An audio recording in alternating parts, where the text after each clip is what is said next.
The conference room fell silent as Marcus slid the envelope across the table toward Ethan with a smirk that promised destruction. Inside was a single handwritten dare that would either make him a legend or end his career before lunch. Ask out Victoria Kane, the untouchable VP who'd reduced grown men to stammering children with nothing more than a raised eyebrow. What Ethan didn't know was that this wasn't just office entertainment. It was a carefully orchestrated trap designed to humiliate him, compromise her, and protect secrets worth millions. By the time he understood what he'd walked into, a construction crane would be swaying in a storm, lives would hang in the balance, and the truth would cost more than anyone expected to pay. If you want to see how a simple dare exposed corruption at the highest levels and proved that integrity under pressure is the only currency that matters, stay with me until the end. And drop a comment telling me what city you're watching from. I love seeing how far these stories travel. Ethan Hale had learned early in his career that construction sites revealed character faster than any interview ever could. A man might present polished credentials in a boardroom, but put him on scaffolding 40 feet up with weather rolling in and deadlines looming, and you'd see who he really was within an hour. It was a truth that had served Ethan well through 7 years of site consultation, keeping him employed, respected, and carefully distant from the political games that consumed most corporate environments. Which was exactly why he should have recognized the setup the moment Marcus Chen leaned back in his chair that Tuesday morning, wearing the expression of a man who'd just drawn a royal flush. The weekly project meeting had wrapped up 15 minutes earlier than usual, always a bad sign in Ethan's experience. When meetings ended early, it meant either everything was running perfectly, which never happened, or the real business was about to begin off the record. He'd started gathering his notes, already mentally reviewing the site inspection scheduled for Thursday, when Marcus cleared his throat with theatrical precision. "Gentlemen," Marcus said, his voice carrying that particular tone of forced casualness that preceded terrible ideas, "I believe we have some unfinished business." Ethan glanced up to find 5 pairs of eyes fixed on him with varying degrees of amusement and anticipation. Marcus Chen, senior project coordinator and the closest thing their division had to a social director. David Ross, whose laugh always arrived half a beat too late, like he was waiting for permission. Miguel Santos, quiet and watchful, whom Ethan had always liked despite his association with this group. Jake Morrison, who treated every interaction like a negotiation he was determined to win. And Peter Walsh, newest to the team, still eager enough to laugh at jokes that weren't funny if it meant acceptance. "I'm not sure what you mean," Ethan said carefully, though experience suggested he probably didn't want to know. Marcus produced an envelope from his briefcase with the flourish of a magician revealing his final trick. The paper was expensive, cream-colored, the kind used for formal invitations or termination notices. He placed it on the conference table and slid it across the polished surface with one finger, the gesture somehow making it clear that picking it up would constitute acceptance of terms not yet stated. "We've been discussing your situation," Marcus continued, his smile widening. "Your unmarried situation. Your consistently, reliably, almost admirably unmarried situation." "I wasn't aware my personal life was a project concern," Ethan replied, leaving the envelope untouched. He could feel the setup taking shape around him, each word carefully chosen to box him into a corner that would seem like his own choice. "It's not a concern," Jake interjected, leaning forward with the intensity he usually reserved for budget negotiations. "It's an opportunity. See, we've noticed that you've been with the company almost 8 years, and in that time you've never once attended a company social event with a date. Never joined us for happy hour when we're talking about our weekend plans, never even mentioned anyone you're seeing." "I prefer to keep my professional and personal lives separate," Ethan said, which was true as far as it went. The complete truth was more complicated. He'd watched too many careers implode because someone couldn't resist mixing work with romance, had seen relationships that started in corporate environments curdle into harassment complaints and hostile work environments. The mathematics were simple. The temporary pleasure of workplace dating rarely outweighed the permanent complications it created. "Exactly," Marcus said triumphantly, as if Ethan had just made his point for him. "You're disciplined, professional. You maintain boundaries that most men can't manage, which is precisely why you're the perfect candidate for our little experiment." Ethan's instincts, honed through years of identifying structural weaknesses before they became catastrophic failures, began sending urgent warnings. What experiment? Marcus tapped the envelope. Inside this, you'll find a simple challenge, a dare, if you want to use playground terminology. Complete it successfully, and you'll have our respect, our admiration, and bragging rights that'll last until retirement. Decline it, and well, he shrugged eloquently, we'll understand that perhaps your legendary professionalism is actually just fear dressed up in business casual. The trap was elegant in its simplicity. Accept, and he'd be committed to whatever ridiculous task they'd devised, probably designed to embarrass him in front of colleagues or clients. Decline, and he'd spend the next however many years fielding subtle implications about his courage, his manhood, his worthiness to run with this particular pack. It was a lose-lose proposition wrapped in masculine posturing, and Ethan's first instinct was to stand up, wish them well, and return to actual work. But something in Marcus's expression stopped him. There was anticipation there, certainly, but also something sharper, something that looked less like fraternity hazing and more like a chess player watching an opponent reach for the piece that would guarantee checkmate. Marcus wanted him to walk away, was counting on it even, which meant whatever was in that envelope, Marcus believed it would achieve something whether Ethan accepted or declined. The dare itself was secondary to the mere fact of having offered it. Ethan picked up the envelope. "There we go," David said, his laugh arriving right on cue. "I told you he'd go for it." The paper inside was thick, expensive, like the envelope. Someone had taken time with this, which suggested premeditation rather than spontaneous mischief. The handwriting was Marcus's.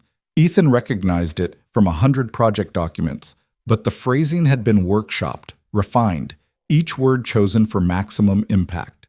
The dare. Ask Victoria Kane to dinner, not as a professional courtesy, not as a networking opportunity, a real date. Romantic intent clearly stated. Before Friday at 5 p.m. Ethan read it twice, certain he'd misunderstood. Then he looked up at 5 faces arranged in expressions ranging from eager anticipation to barely suppressed glee, and understood that he'd misunderstood nothing. They were serious. They were actually serious. "Victoria Kane," he said slowly, testing the words to make sure they meant what he thought they meant. "Our Victoria Kane, the Vice President of Strategic Development, your direct supervisor, Marcus, the woman who restructured 3 departments last quarter and whose approval rating among executives is somewhere between mythical and terrifying." "The very same," Marcus confirmed cheerfully. "We figured if you're going to break your streak of professional detachment, might as well aim high, right?" "This is insane." Ethan placed the paper back on the table like it might be contagious. "This is beyond insane. This is career suicide wrapped in sexual harassment litigation." "Only if you're clumsy about it," Jake said. "Which is part of the test, really. Can the great Ethan Hale, master of professional boundaries, navigate a simple social interaction without hiding behind corporate protocol? There's nothing simple about what you're suggesting." Ethan stood, gathering his materials with deliberate calm despite the anger building in his chest. "Victoria Kane is not a punchline for your entertainment. She's a senior executive who's earned her position through competence and intelligence, and she deserves basic respect, which apparently is too much to expect from— $7,500, Marcus interrupted. Ethan stopped. "What?" $7,500. "That's what's riding on this dare. Each of us put in $1,500. Marcus gestured around the table. "Winner takes all, depending on how far you get. Just asking her out, you get nothing. We split the pot for having the entertainment value. She says yes, you get $3,000. She says yes, and you actually go, you get it all. You're betting on this." Ethan heard his voice go flat, the tone he used when inspecting work so substandard that anger would be wasted. "You've created a gambling pool around me, asking out a senior executive." "Think of it as incentivized risk-taking," Jake offered. "Corporate culture building. You see, think of it as me reporting this to HR the moment I leave this room." "With what evidence?" Marcus spread his hands innocently. "A piece of paper with handwriting that could be anyone's? A conversation between colleagues about hypothetical social interactions? Good luck proving intent." He leaned back, perfectly relaxed. "Besides, Ethan, we both know you won't report it, because that would mean explaining why you're so threatened by a simple dare, why the idea of having an honest conversation with an attractive, accomplished woman makes you panic." There it was, the real hook, carefully baited. refuse, and carry the implication of cowardice. Report it, and face the same accusation wrapped in bureaucratic process that would ultimately go nowhere while poisoning his professional relationships. Accept, and become complicit in reducing a respected executive to a bet, a game piece, entertainment for men who should know better. Ethan looked at each of them in turn, reading futures in their expressions. Marcus, confident in his manipulation, certain he'd created a scenario where every outcome served his purposes. Jake, already counting his share of the winnings, unconcerned with anything beyond the transaction. David, uncomfortable now that the plan was in motion but too invested to back out. Peter, newest and therefore most desperate to belong, watching Ethan with something that might have been hope that someone would stand up and say this was wrong. And Miguel, meeting his gaze steadily, his expression unreadable. "I need to think about it," Ethan heard himself say, and hated the words even as they left his mouth. "You've got until Friday," Marcus reminded him. 5 p.m. Though honestly, the longer you wait, the more pathetic it looks. Nothing says confidence like needing a week to work up courage for a simple dinner invitation. Ethan left the conference room with their laughter following him into the hallway, feeling like he'd just failed a test he hadn't known he was taking. His office was 3 doors down, a modest space with a window that overlooked the construction yard where current projects took shape in steel and concrete. He closed the door, sat at his desk, and stared at the city skyline without seeing it. The intelligent move was obvious: decline the dare, document the conversation as best he could, and maintain his professional distance from the whole mess. Let them have their laugh, collect their money however they decided to split it, and move on. In 6 months, it would be forgotten. In a year, half of them would probably be working somewhere else anyway, the way corporate positions churn through ambitious men who mistook aggression for leadership. But something about Marcus's expression kept replaying in his mind. That certainty. That satisfaction. Like a man watching pieces fall exactly where he'd predicted, regardless of which choice his opponent made. What was Marcus actually trying to accomplish? Ethan pulled out his laptop and opened the company directory, navigating to Victoria Kane's profile with the clinical detachment of someone researching a project specification rather than a person. The photograph showed a woman in her late 30s, dark hair pulled back severely, expression neutral, eyes that suggested she was already evaluating whoever was looking at her photo and finding them moderately disappointing. Her credentials were impressive: MBA from Stanford, 10 years at a Fortune 500 company before joining their firm 18 months ago, responsible for overseeing $70 million in active development projects. But it was her reputation that made Marcus's dare so ridiculous. Victoria Kane didn't do office politics, didn't attend happy hours unless they were explicitly professional development, didn't engage in the subtle social hierarchies that govern most corporate environments.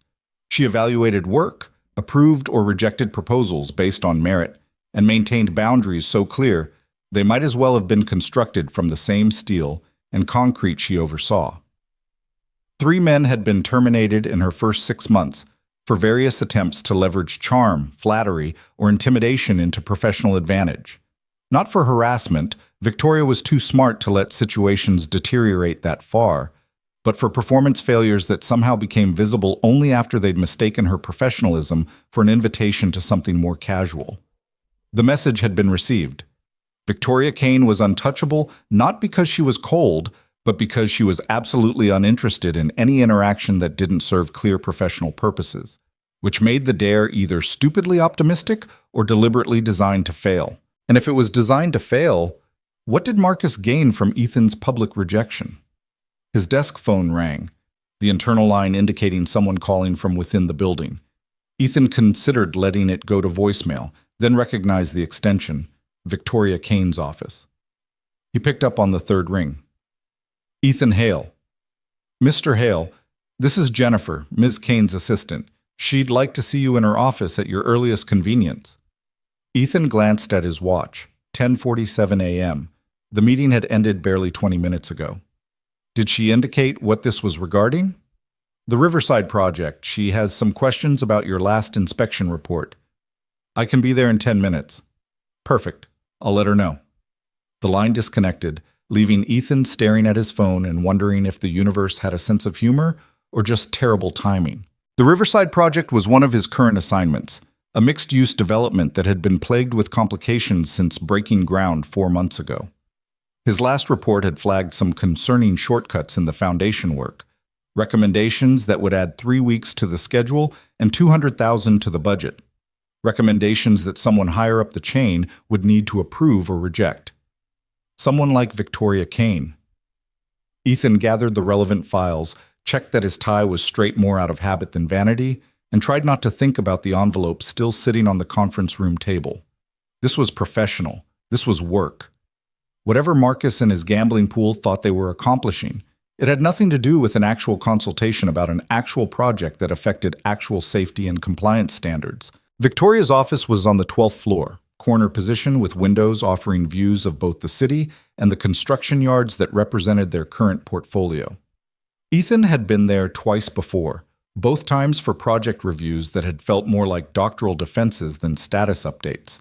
Victoria didn't waste time on small talk or social lubrication. She asked precise questions, expected precise answers, and moved forward the moment she had the information she needed. Jennifer, her assistant, was on the phone when Ethan arrived, but gestured him toward the closed door with a smile that suggested he should knock rather than wait. He did, 2 sharp raps that he hoped conveyed professional confidence rather than the uncertainty currently churning in his gut. "Come in." Victoria Kane's voice carried the same quality as her photograph, neutral, evaluative, giving nothing away. Ethan opened the door and found her standing by the window, holding what he recognized as his Riverside report, sticky notes marking at least a dozen pages. "Mr. Hale, thank you for coming up." She gestured to one of the chairs facing her desk. "I've been reviewing your assessment of the Riverside Foundation work, and I need clarification on several points before I present this to the executive committee." Ethan sat, pulling out his tablet where he'd stored photographs and measurements from the inspection. "Of course. What specific concerns?"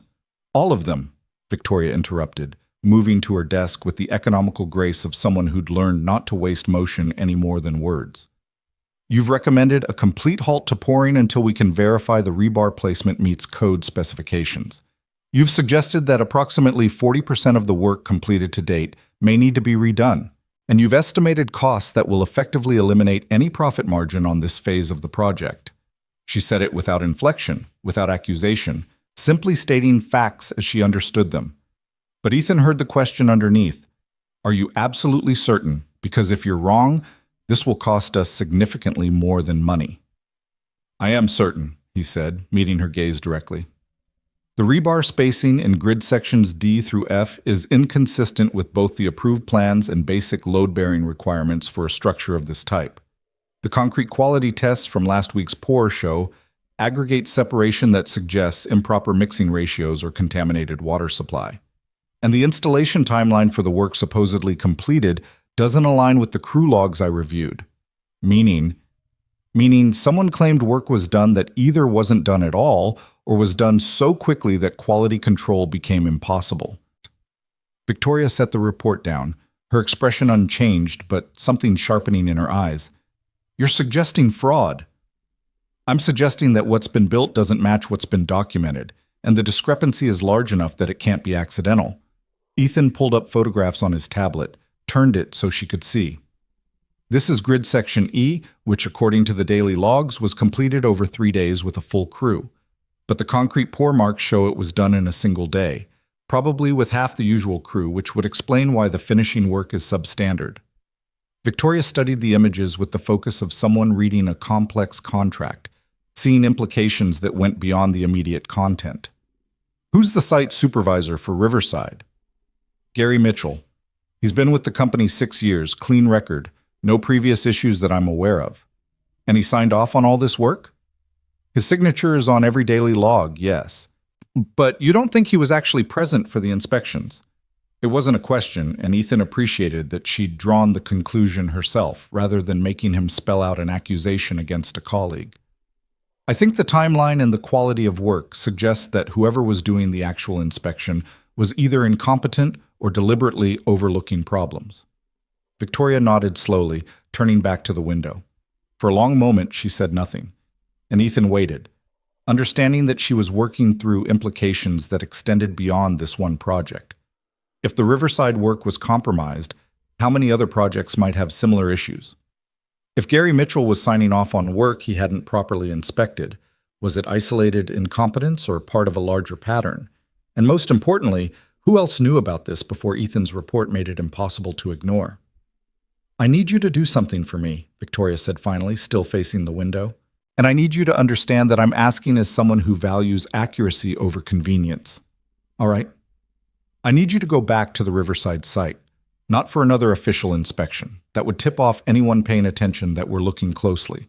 I need you to do what you do best, which is observe without being obvious about it. Watch how the crew operates. See who's actually supervising. Note any discrepancies between what's being built and what's being documented." She turned to face him, and Ethan saw something in her expression that he'd never noticed before. Not coldness, but the careful control of someone who'd learned not to show vulnerability in environments designed to exploit it. "This company has a reputation," Victoria continued. "We build structures that last, that meet or exceed every safety standard, that don't collapse or crack or fail because someone wanted to save 3 days and $20,000. If that reputation is being compromised by fraud or incompetence, I need to know. And I need proof that will stand up not just to our executive committee, but to regulatory review if it comes to that." "You think it will?" "I think that if you're right about the scope of the problem, we're looking at potential criminal charges, massive financial liability, and the end of several careers, which means people will fight to contain it, to minimize it, to make it someone else's problem."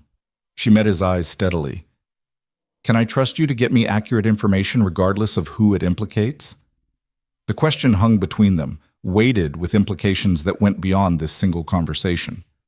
Ethan thought about Marcus's dare, about the envelope on the conference room table, about the gambling pool that treated human interactions like sports betting. He thought about the careful manipulation that had brought him here, wondering if any of it was coincidence or if Marcus had somehow known that Victoria would call him up here today, would ask him to investigate something that might end up destroying careers. And he thought about integrity under pressure, about the difference between professional boundaries designed to protect everyone and barriers built from fear of authentic connection. "Yes," he said, "you can trust me." Victoria nodded once, a small gesture that somehow conveyed both acceptance and warning. "Good. I'll arrange for you to have unrestricted site access starting tomorrow. As far as anyone asks, you're conducting follow-up measurements for the amended compliance report, which is technically true. I do need you to provide detailed documentation of every discrepancy you find." "Understood. One more thing, Mr. Hale."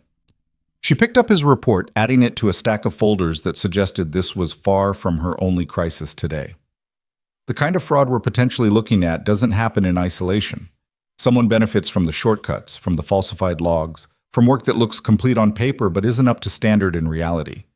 When you're at the site, pay attention not just to what's wrong, but to who might have reasons to keep it hidden." Ethan stood, recognizing a dismissal when he heard one. "I will." He was almost to the door when Victoria spoke again, her voice carrying a note of something that might have been dry humor.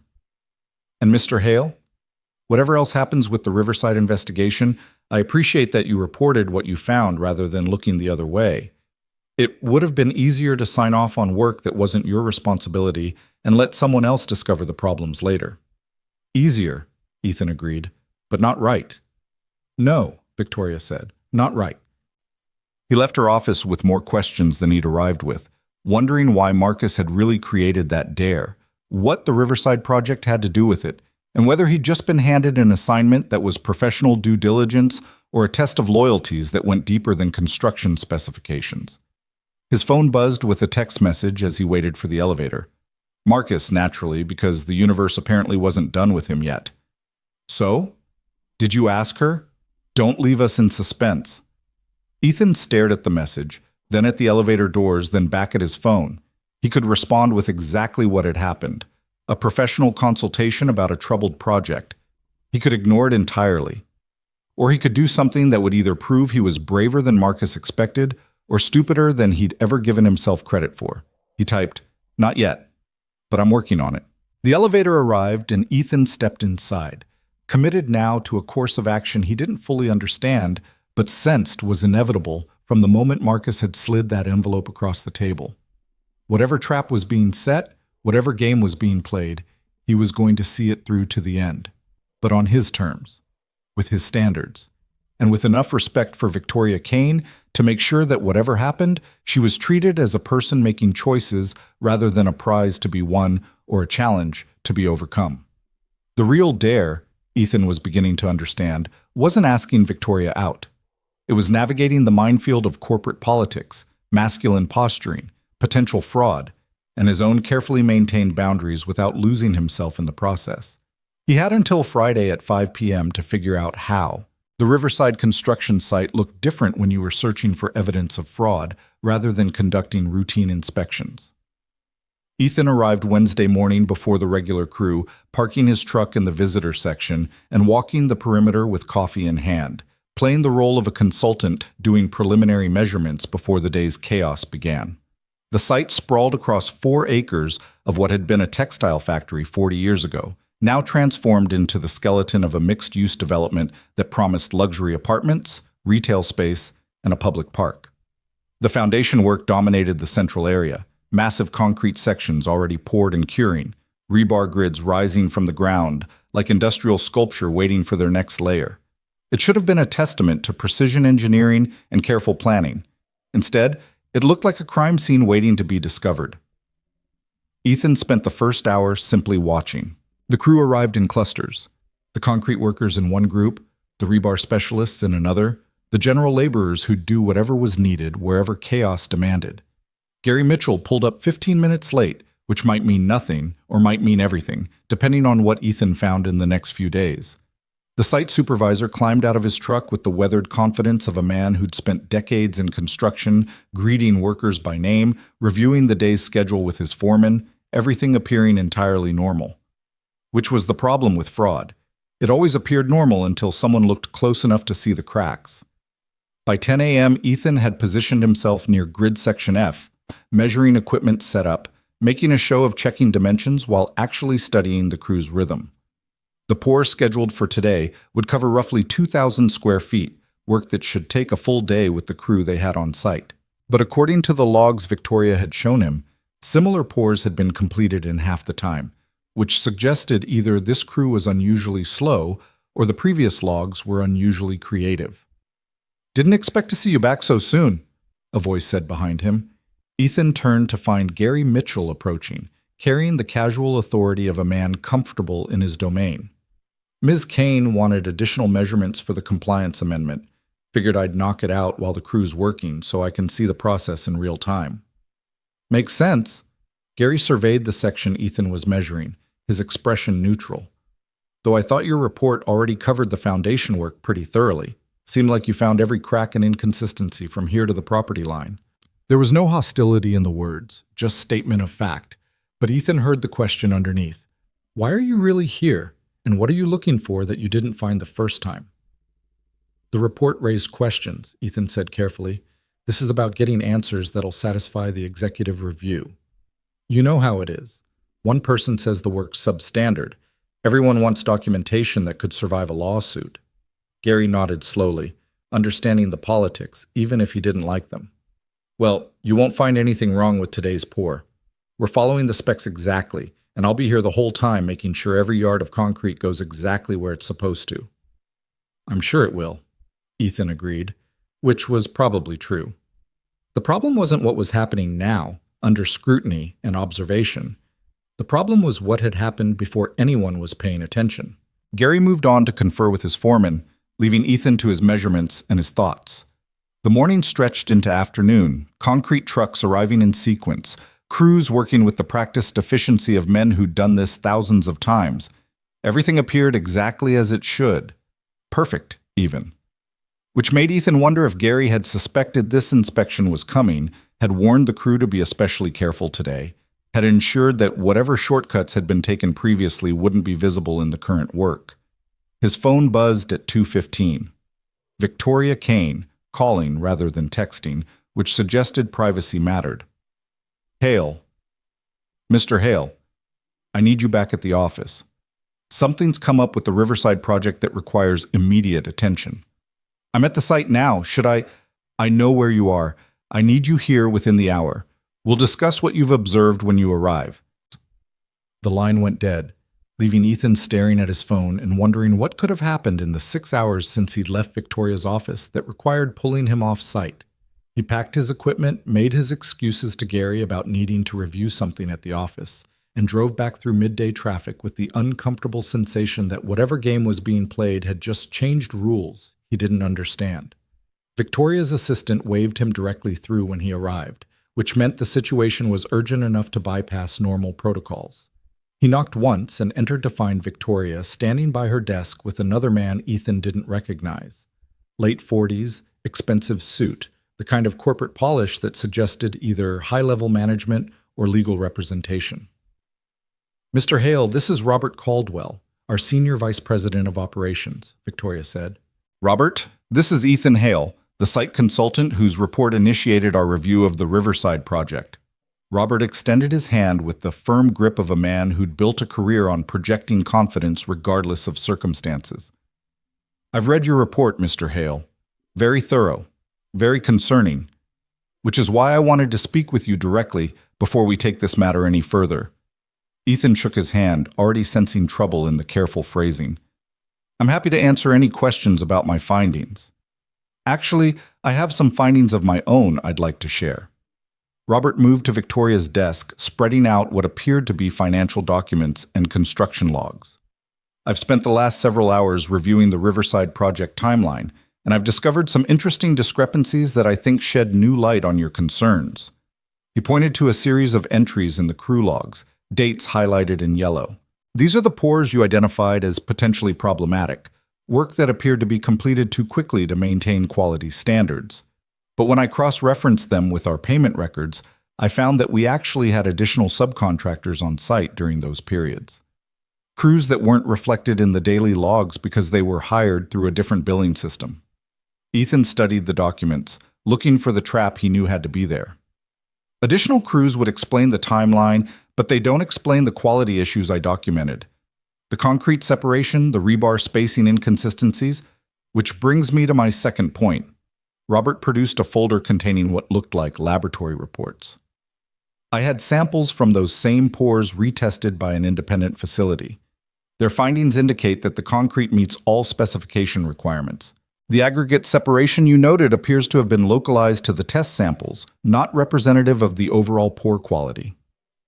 Victoria's expression remained neutral, but Ethan noticed her hands had stilled on the desk, the way someone's would when they were carefully controlling their reaction. She'd called him back here for this, which meant either she wanted him to hear Robert's explanation directly, or she wanted him to see something in it that she couldn't point to explicitly. "And the rebar spacing?" Ethan asked, keeping his voice level despite the anger building in his chest. "I have photographs documenting inconsistencies across multiple grid sections." "Photographs can be misleading," Robert said smoothly. "Angles, lighting, perspective, all of these can make properly spaced rebar appear uneven. I had our structural engineer review your images, and his assessment is that what you interpreted as code violations are actually within acceptable tolerance ranges." It was a masterful rebuttal, professional and thorough, completely reasonable if you didn't know it was built on foundations as unstable as the concrete Ethan had flagged. Additional crews that conveniently weren't documented where anyone could verify them. Retests conducted by facilities that could be pressured or paid to deliver desired results. Expert assessments from engineers whose careers depended on maintaining good relationships with senior management. Ethan looked at Victoria, trying to read what she wanted from him. Capitulation? Defense of his findings? A fight that would cost him credibility and accomplish nothing? Her expression gave him nothing except the smallest tilt of her head, a gesture that might have been acknowledgement or warning or simply observation. "I stand by my report," Ethan said finally.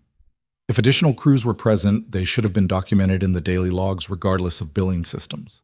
If the retests show different results than the original samples, that suggests either contamination in the sampling process or inconsistency in the concrete supply.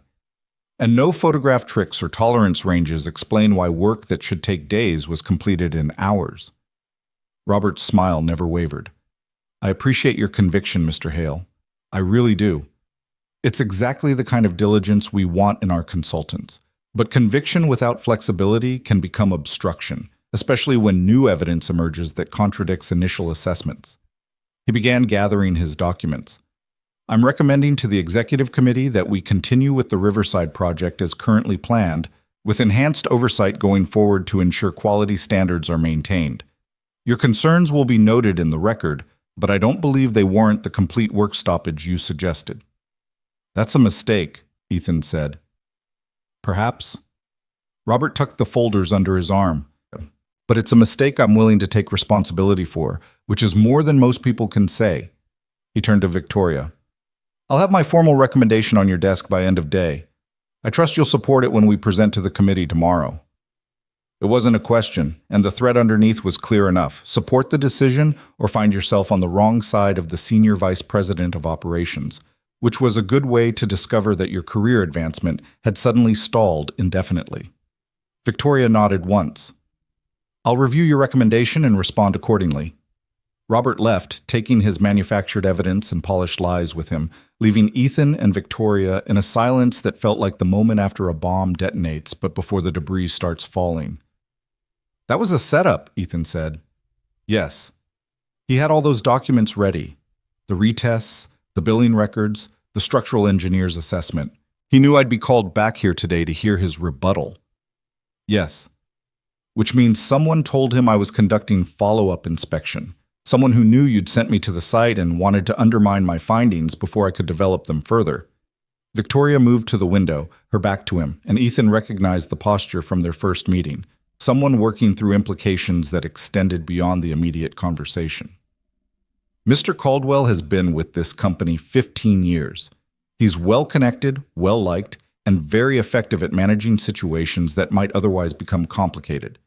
If there are problems with the Riverside project, problems that could expose the company to liability or regulatory scrutiny, Robert is exactly the person who would be tasked with containing them. By discrediting my report. By providing alternative explanations that are plausible enough to give the executive committee cover for making the decision they want to make anyway. She turned to face him. Building projects generate profit.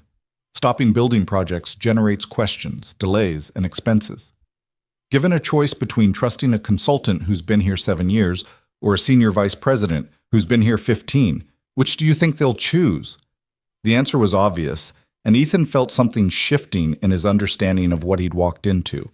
This wasn't about a dare or a gambling pool or Marcus's manipulation. This was about money and power and the systems that protected both regardless of truth.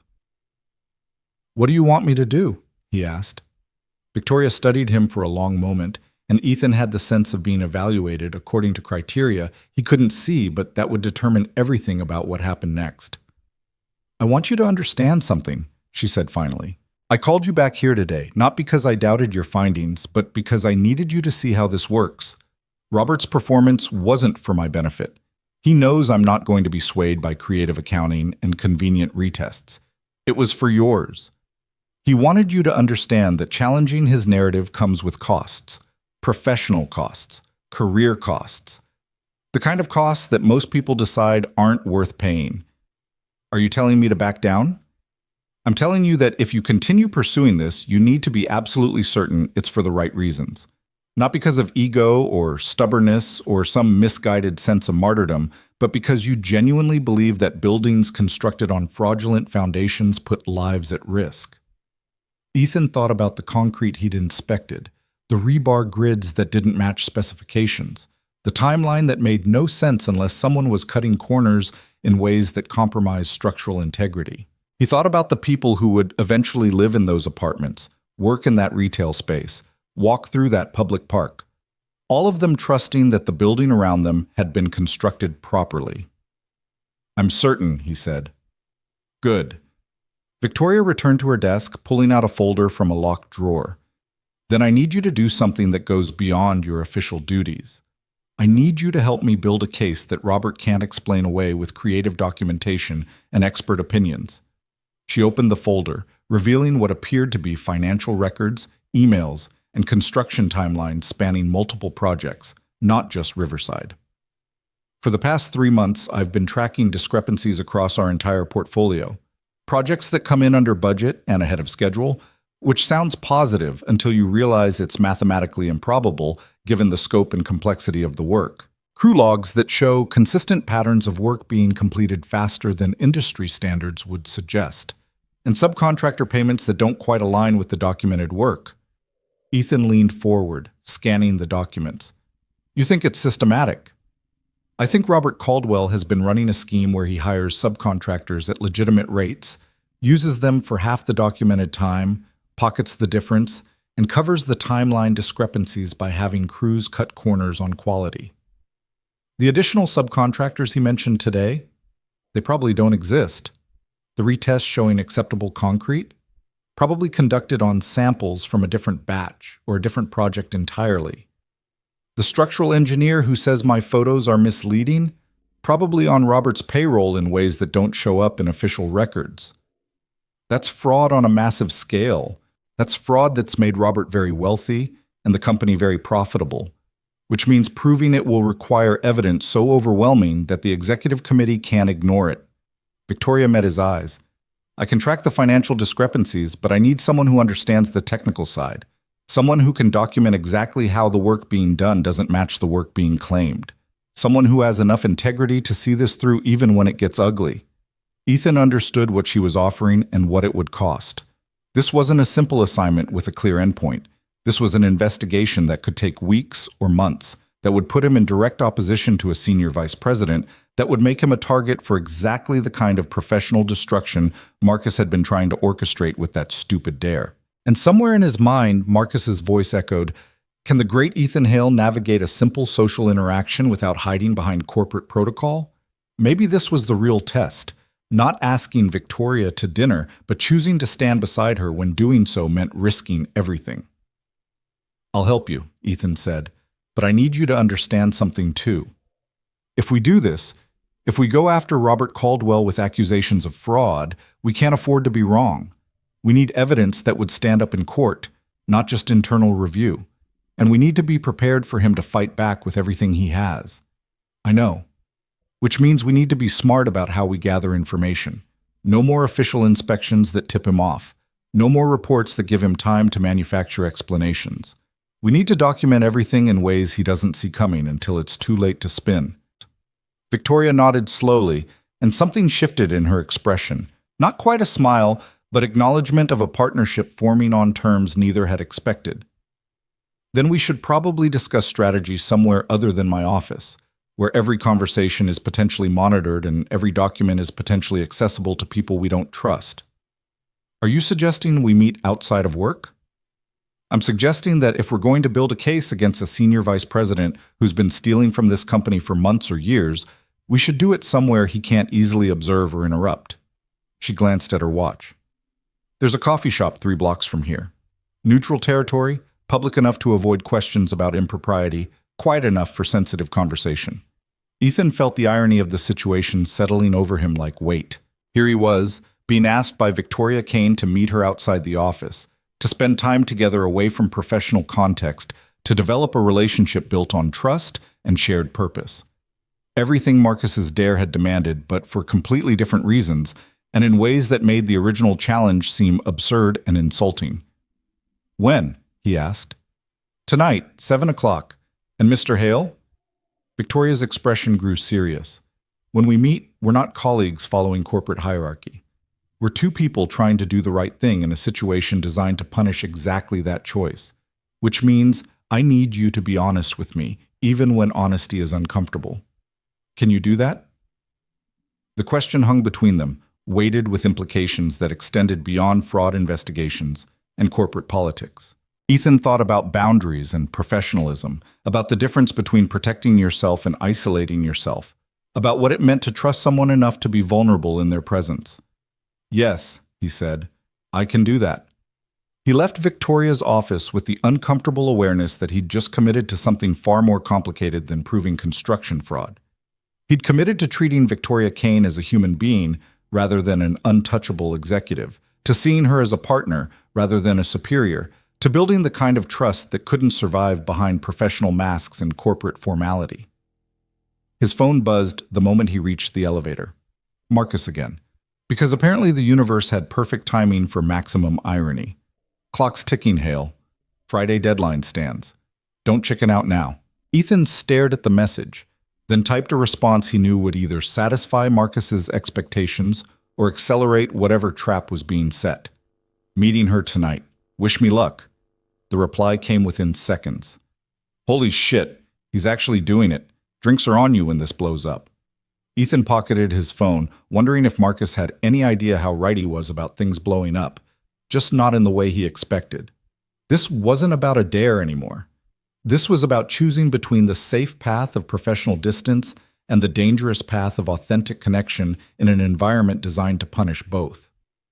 The coffee shop Victoria had suggested was called The Grind, which Ethan appreciated for its lack of pretension.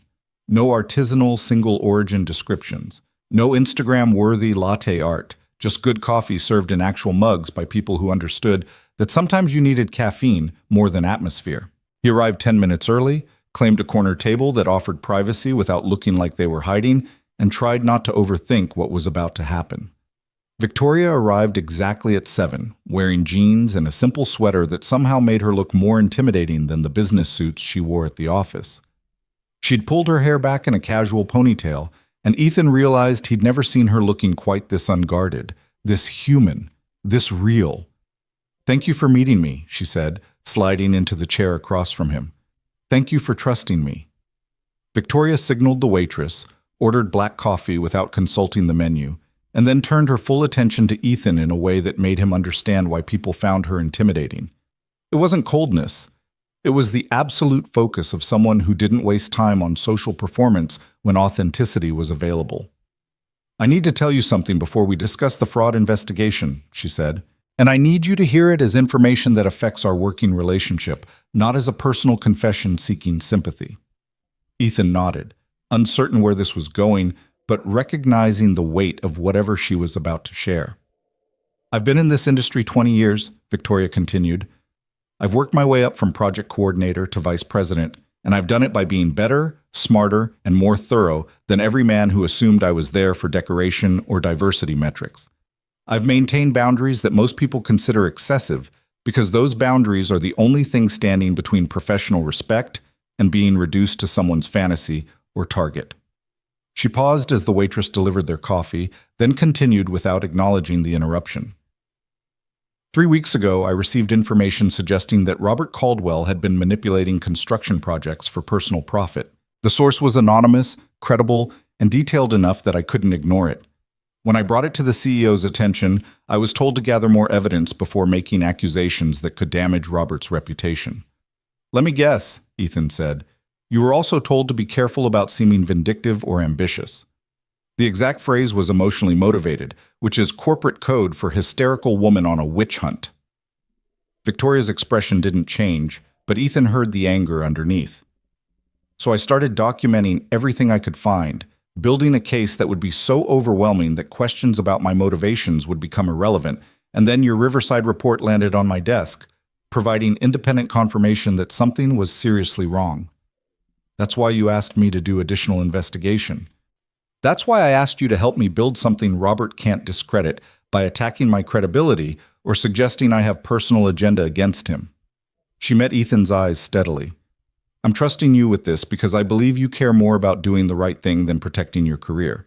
But I need you to understand what you're agreeing to. Robert has allies throughout this company, people who benefit from his schemes or who simply owe him favors. If we go after him, they'll come after us. I understand. Do you? Victoria leaned forward slightly. Because I've seen what happens when people challenge men like Robert Caldwell. They get reassigned to projects no one wants. They discover that their work is suddenly never quite good enough, that promotions they were promised mysteriously evaporate, that their professional reputations get quietly destroyed through whisper campaigns and strategic undermining. I can protect myself to some degree because I have position and documentation, but you're more vulnerable and I won't lie to you about that risk. Ethan thought about Marcus's dare, about the gambling pool, about the casual cruelty of men who treated other people like game pieces. He thought about Gary Mitchell signing off on fraudulent work logs, about Robert Caldwell, manufacturing evidence, about all the small corruptions that added up to buildings constructed on lies. "I'm still in," he said, "but I have a condition." Victoria raised an eyebrow. "Which is?" "We don't just build a case against Robert. We build it properly, with full documentation, following every legal and ethical standard. Because if we cut corners to expose his corner cutting, we become exactly what we're fighting against." For the first time since entering the coffee shop, Victoria smiled, a real smile, small and genuine. "That's exactly what I needed to hear. Because I can work with cautious and ethical. I can't work with reckless and compromised."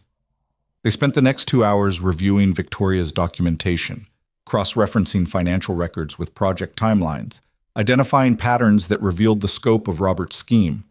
The evidence was compelling, but incomplete, requiring technical documentation that only someone with Ethan's expertise could provide. They developed a strategy. Ethan would conduct quiet inspections of other projects Robert had overseen, documenting quality issues that matched the Riverside pattern. Victoria would continue tracking financial discrepancies and building the timeline of fraudulent activity. "We'll need to be careful about communication," Victoria said as they prepared to leave. "No emails discussing the investigation, no phone calls that could be recorded, no paper trails that Robert could discover and use against us. How do we coordinate?" "We meet here or somewhere similar. Regular updates, face-to-face. Somewhere we can talk freely." She pulled out her phone, typing something quickly. "I'm sending you my personal number. Not the office line, not the email. My actual cell phone that isn't monitored by corporate IT. Use it only when necessary, and assume anything you say in text could eventually be screenshot and used against you." Ethan's phone buzzed with the incoming number, and he saved it with a simple label, VK. They walked out together into the cool evening, and Ethan was struck by how different this felt from the corporate interactions he'd spent 7 years carefully maintaining. This wasn't networking or alliance building or strategic relationship management. This was two people choosing to trust each other despite every systemic incentive to do otherwise. "Mr. Hale," Victoria said as they reached the sidewalk where their paths would diverge, "I appreciate you taking this risk. More than I can properly express." "Ethan," he said, "if we're going to be meeting in coffee shops and sharing personal phone numbers, you should probably call me Ethan." "Then you should call me Victoria."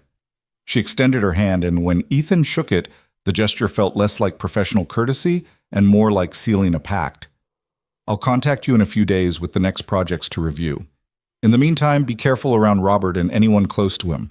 They're watching now, even if they don't know exactly what for." Ethan drove home through city streets that looked subtly different, as if the conversation had shifted his perception of everything around him. He'd spent 7 years maintaining boundaries designed to keep him safe, professional, separate from the complications that destroyed careers. And in the course of one day, he'd demolished most of those boundaries by choosing to stand beside someone who needed an ally more than she needed another subordinate following corporate hierarchy. His apartment felt too quiet when he arrived, too empty, too much like the isolation he'd convinced himself was strength. He poured a drink he didn't really want and stood by the window looking out at the city, thinking about structural integrity and the ways buildings failed when their foundations were compromised. His phone buzzed. Marcus, naturally, because some patterns were too reliable to break. "Well, how'd it go? Did the Ice Queen say yes, or did she eat you alive?" Ethan stared at the message, wondering how to respond to a question that missed the point so completely it might as well have been asked in a different language. Marcus thought this was about romance, about conquest, about proving something to men whose respect wasn't worth having. He had no idea it was about choosing integrity over safety, about building trust in environments designed to prevent it, about two people deciding that some things mattered more than careers. "We talked," Ethan typed finally. "It went well. I'll update you Friday." The response was immediate. "That's it? You had coffee with Victoria Kane and all you've got is, 'It went well'? You're killing me here, Hale." Ethan set his phone down without responding, unwilling to reduce what had happened to entertainment for Marcus's gambling pool. Whatever game they thought they were playing, whatever trap they thought they'd set, it had become irrelevant the moment Victoria had trusted him with the truth about Robert Caldwell's fraud. The dare wasn't about asking someone to dinner anymore. It was about whether he had enough courage to see this through when everything started falling apart, which Victoria had made clear was inevitable once they moved against Robert. His phone buzzed one more time, but this time it wasn't Marcus. The message came from the number he'd saved as VK, simple and direct. "Thank you for tonight. It's been a long time since I've met someone willing to take risks for the right reasons." Sleep well. Ethan read the message twice, hearing the subtext underneath the words. Victoria Kane didn't waste time on empty courtesy or meaningless pleasantries. If she was thanking him, it meant the evening had mattered in ways that extended beyond strategy and documentation. He typed a response, deleted it, typed another, and finally settled on something that felt honest without being presumptuous. "Thank you for trusting me. I won't let you down." The city lights blurred together as Ethan stood at his window, committed now to a path that would either expose massive corporate fraud or destroy his career trying. And somewhere in the calculations and risks and uncertain outcomes, he realized that for the first time in 7 years, he wasn't hiding behind professional boundaries because he was afraid of complications. He was stepping beyond them because some complications were worth facing if it meant standing beside someone who fought for what mattered. The morning brought rain that turned the city gray and made construction sites into muddy obstacle courses where every step required calculation.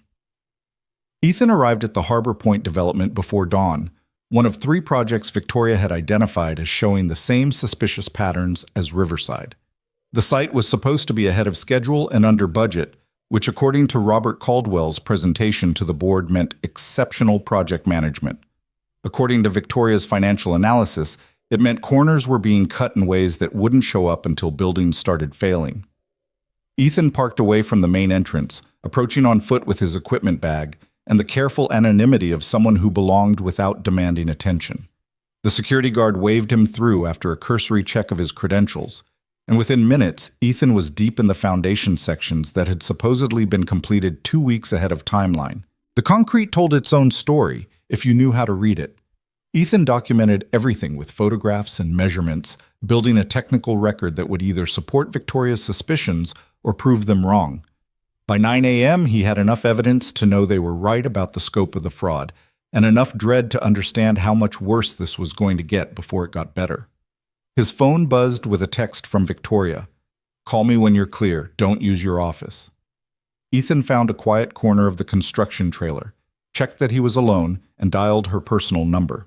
She picked up on the first ring, her voice tight with controlled urgency. "We have a problem," she said without preamble. "Robert knows we're investigating him." Ethan felt his stomach drop. "How?" "I don't know yet. But I was called into the CEO's office 20 minutes ago and asked point blank whether I had assigned you to conduct unauthorized inspections of projects outside your normal portfolio. Someone told them you've been at 3 different sites this week, asking questions about work timelines and quality standards." "What did you tell them?" "The truth. That I asked you to verify compliance documentation for our upcoming regulatory review, which is within my authority as VP of Strategic Development. But they didn't buy it, or didn't want to buy it, which amounts to the same thing." Victoria paused, and Ethan heard papers rustling in the background. "They've restricted your site access effective immediately. Any inspections you want to conduct now require written approval from Robert Caldwell." The trap was elegant in its simplicity. Robert couldn't prevent them from investigating without admitting there was something to find, but he could slow them down, control their access, and ensure they never gathered enough evidence to prove systematic fraud. And by routing approval through himself, he'd know exactly where they were looking and could adjust his documentation accordingly. "So, we're done," Ethan said flatly. "Without site access, I can't document the technical violations. Without technical documentation, you can't prove the financial discrepancies represent fraud rather than aggressive project management." "We're not done." Victoria's voice carried the steel he'd heard when she dealt with executives who underestimated her. "We're adapting. Robert thinks he's contained the threat by limiting your official access. He doesn't know about the evidence we've already gathered, and he doesn't know that I have other resources he hasn't considered." "What resources?" "You, for one. The restriction says you need written approval for official inspections. It doesn't say anything about you visiting construction sites as a private citizen interested in urban development. You take photographs from public sidewalks, you observe work from areas accessible to anyone, you document what's visible without trespassing or misrepresenting your purpose. That's a gray area at best. Everything about this situation is a gray area. The question is whether you're willing to operate in that space long enough to gather evidence that puts us on solid ground.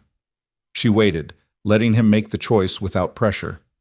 I need to know if you're still committed to this, Ethan, because it's going to get harder before it gets easier, and I won't blame you if you decide the risk isn't worth it.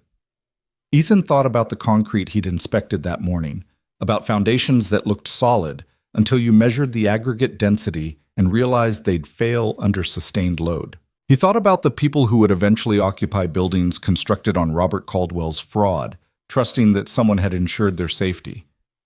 I'm still committed, he said. But Victoria, if Robert knows we're investigating, he's going to be preparing his defense, manufacturing explanations, destroying evidence, building alliances. We need to move faster than we planned. I know, which is why I'm accelerating the timeline. I need you to document everything you found this morning and send it to my personal email tonight. I'm meeting with the CEO again tomorrow, and I'm going to force a formal investigation whether Robert likes it or not. That's risky. If you don't have overwhelming evidence, I have enough to create reasonable doubt about Robert's management practices. And once there's an official investigation, he can't destroy evidence or manipulate documentation without committing additional crimes that are harder to hide. Victoria's tone softened slightly. Trust me on this. I've been navigating corporate politics long enough to know when to be patient and when to force the issue. This is a forcing moment. They ended the call with plans to meet that evening at the Grind to review Ethan's documentation and prepare for Victoria's meeting with the CEO. Ethan spent the rest of the morning compiling his findings into a report that was technically rigorous enough to withstand expert scrutiny while being clear enough for executives to understand the implications. By the time he finished, he had 17 pages of evidence proving that Robert Caldwell had overseen projects where documented work didn't match physical reality, where timelines made no sense, where safety standards had been compromised in ways that put lives at risk. His phone rang at 2 p.m. Marcus calling instead of texting, which meant either urgency or performance. Hale! Where have you been hiding? We haven't seen you at lunch all week, and you're dodging our messages about the dare. Clock's ticking, my friend. Friday deadline is tomorrow, and we're all wondering if you're actually going through with this or if you've been stringing us along. Ethan leaned back in his chair, suddenly exhausted by the gap between what Marcus thought was happening and what was actually at stake. I've been working, Marcus. Some of us have actual job responsibilities that don't involve gambling pools and corporate hazing. Ouch! Someone's touchy. Look, we're just having fun here. Nobody actually expects you to succeed with Victoria Kane. The whole point is watching you try, seeing how you handle rejection from someone that far out of your league. It's entertainment, Hale. Don't take it so seriously. And what happens if she doesn't reject me? The silence on Marcus's end stretched long enough to become uncomfortable. When he finally spoke, his tone had shifted from jovial to calculating. What are you saying? Did something happen? Because if you're telling me you actually got somewhere with her, I need details. The pool needs verification before we pay out. The pool can wait until Friday, Ethan said. I'll let you know how it goes. Come on, man. Don't leave us hanging. At least tell me whether you asked her out. Just that much. Did the words leave your mouth in some form resembling an invitation to dinner or drinks or anything that could qualify as a date? Ethan thought about Tuesday night at the Grind, about coffee and conspiracy and trust built in spaces designed for authenticity rather than performance. We've talked. Multiple times, things are developing. Marcus's laugh carried notes of disbelief and something darker. Things are developing. That's the most corporate non-answer I've ever heard. You know what? Forget Friday. We're all meeting at O'Malley's tonight after work. You're going to come, you're going to give us a full report on your romantic progress with the Ice Queen, and we're going to decide whether you've actually earned any of that pool money. I can't tonight. I have plans. Plans with Victoria? The question came too quick, too sharp, like Marcus had been waiting to ask it. Plans that don't involve giving you updates on my personal life for your entertainment. Your personal life is our entertainment, Hale. That was the whole point of the dare. You accepted the terms when you picked up that envelope. Marcus's voice hardened. Look, I don't know what kind of game you think you're playing here, but people are starting to ask questions about why you're suddenly spending time with Victoria, about what you're really discussing in all those meetings, about whether maybe you're using this dare as cover for something else entirely. The accusation hung in the air, and Ethan understood with sudden clarity what was happening. Marcus hadn't created the dare to humiliate him. He'd created it to provide plausible explanation for any interaction between Ethan and Victoria that might be observed. If anyone saw them meeting outside the office, having coffee together, exchanging phone numbers, it could all be dismissed as Ethan pursuing a ridiculous bet rather than Victoria recruiting an ally to investigate corporate fraud. Who's asking questions, Marcus? People who pay attention to things like unauthorized site inspections and VPs having private meetings with junior consultants. People who might wonder if maybe you and Victoria are collaborating on something that isn't exactly in the company's best interests. You mean Robert Caldwell? The silence confirmed what Ethan had suspected. Marcus wasn't acting alone or even primarily for his own amusement. He was Robert's tool, deliberately or not, creating cover for surveillance while appearing to engage in nothing more than office politics and masculine posturing. I'm saying you should be careful, Marcus said finally, because if you're doing something that makes important people uncomfortable, a dare about asking out the VP is the least of your problems. Understand? I understand perfectly. Tell Robert that if he has concerns about my work, he's welcome to discuss them with me directly rather than using you as a messenger. Ethan ended the call before Marcus could respond, anger and adrenaline making his hands shake. The dare had never been about humiliation or entertainment or proving anything about his courage with women. It had been reconnaissance, a way to monitor his relationship with Victoria while maintaining the appearance of juvenile corporate games. And he'd walked right into it, providing exactly the cover story Robert needed to explain why a site consultant and a VP might be seen together outside normal business contexts. His phone buzzed immediately with a text from Victoria. Are you okay? I just got a very strange call from Marcus Chen asking about my dinner plans. Ethan dialed her number, dispensing with text messages when the situation required actual conversation. We've been compromised. Marcus just called fishing for information about us, claiming the dare deadline is tomorrow, but really trying to figure out what we're actually doing together. I know. He called me pretending to verify details about you asking me out, but the questions were too specific. He wanted to know whether we'd discussed anything work-related, whether you'd shared concerns about any projects, whether I'd given you assignments outside your normal scope. Victoria's voice carried controlled fury. Robert's using him as a proxy to gather intelligence without being directly involved. It's smart, actually. If Marcus gets caught spying, Robert can claim he had no knowledge of it. So what do? We use it. Marcus expects you to report on your progress with me. Fine. Give him something to report that's true enough to be believable, but incomplete enough to be useless. She paused, thinking through strategy with the speed of someone who'd spent years outmaneuvering men who underestimated her. Tell him you asked me to dinner. Tell him I said yes. Tell him we're meeting tomorrow night to discuss it further. Victoria, that's strategic. If Marcus and Robert think this is actually about romance, they'll focus on the wrong threat. They'll waste time trying to use your supposed interest in me as leverage or embarrassment rather than recognizing that we're building a fraud case against Robert that could end his career. Ethan understood the logic even as everything in him resisted using their actual partnership as cover for a fake relationship. And when they realize we're not actually dating, when the investigation goes public and they figure out the whole thing was strategic deception, by then we'll have evidence they can't refute and documentation they can't destroy. The truth about our professional collaboration won't matter compared to the truth about Robert's fraud. Victoria's voice softened slightly. I know this is uncomfortable. I know it goes against your instincts about maintaining boundaries and avoiding complications, but sometimes the way through a trap is deeper into it, not around it. You're asking me to lie about our relationship. I'm asking you to let them believe what they already suspect while we gather evidence to expose something that actually matters. The lie isn't us pretending to be romantically involved. The lie is Robert Caldwell presenting himself as a competent executive when he's actually stealing from the company and compromising structural safety. Ethan looked out his office window at the construction yard, where crews were building projects that might be constructed on the same fraudulent foundations he documented at Harbor Point. If we do this, if we let Marcus and Robert think this is about me asking you out, we need rules, clear boundaries about what's performance and what's real. Agreed. We meet when we need to for the investigation, which is real.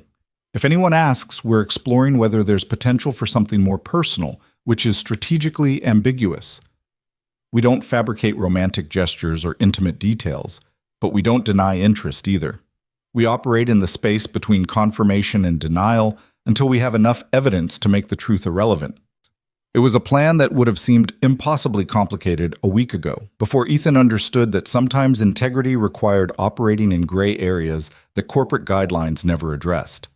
Before he'd learned that the woman everyone called the Ice Queen was actually someone fighting a lonely battle against corruption while being undermined by the very system supposed to prevent it.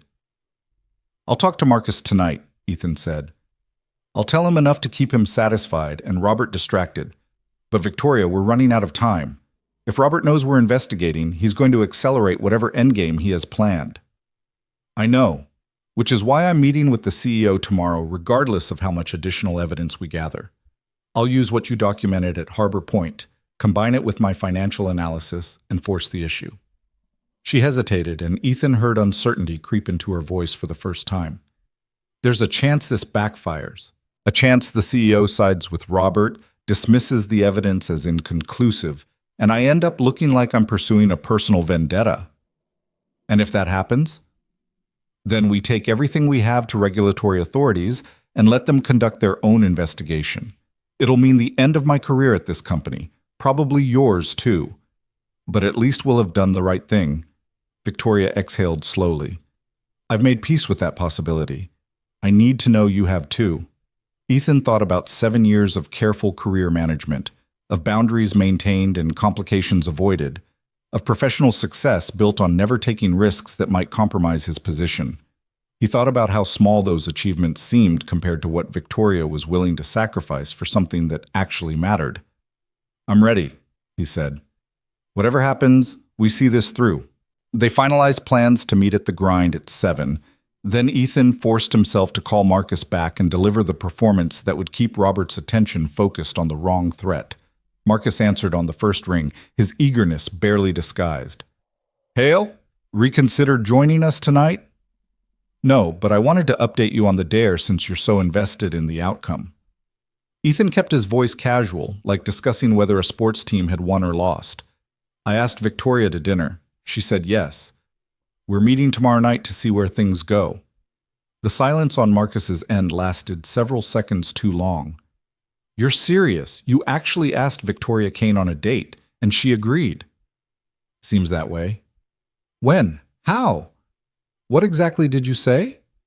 The questions came rapid fire, and Ethan recognized the sound of someone taking notes, probably planning to report every detail to Robert within the hour. "We ran into each other getting coffee. I asked if she'd be interested in dinner sometime. She said she'd consider it if I could have an actual conversation that wasn't about work. So we talked for a while, and by the end she suggested tomorrow night." Ethan added just enough detail to make it believable while keeping it vague enough to prevent verification. "Not sure where it's going, but I figured that counts toward your dare conditions." "It counts," Marcus said slowly. "It definitely counts.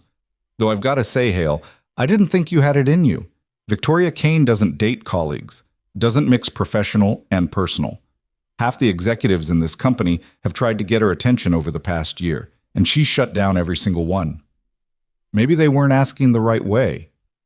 Or maybe there's more to this than you're telling me." Marcus's tone shifted, becoming speculative. "See, the thing is, Victoria doesn't just agree to dinner with random consultants, no matter how politely they ask. She's deliberate about everything, calculating. So either you're the luckiest man alive, or she has reasons for saying yes that have nothing to do with romance." "Guess I'll find out tomorrow night." "Yeah, guess you will." Marcus paused, and when he spoke again, his voice carried a note of warning. "Just be careful, Hale. Victoria Kane is smart, ambitious, and very good at using people to achieve her goals. If she's spending time with you, it's because she wants something, Make sure you know what that something is before you get in too deep. The irony of receiving relationship advice from someone actively spying for a corrupt executive wasn't lost on Ethan, but he kept his response neutral. I appreciate the concern. I'll let you know how it goes. He ended the call feeling like he'd just passed a test he hadn't known he was taking. The performance had been convincing enough to satisfy Marcus's curiosity, while vague enough to prevent useful intelligence gathering. Robert would hear that Ethan and Victoria were meeting for dinner, would assume it was personal rather than professional, and would hopefully underestimate the threat they represented until too late. The afternoon crawled past with emails and routine work that felt absurd given everything else happening.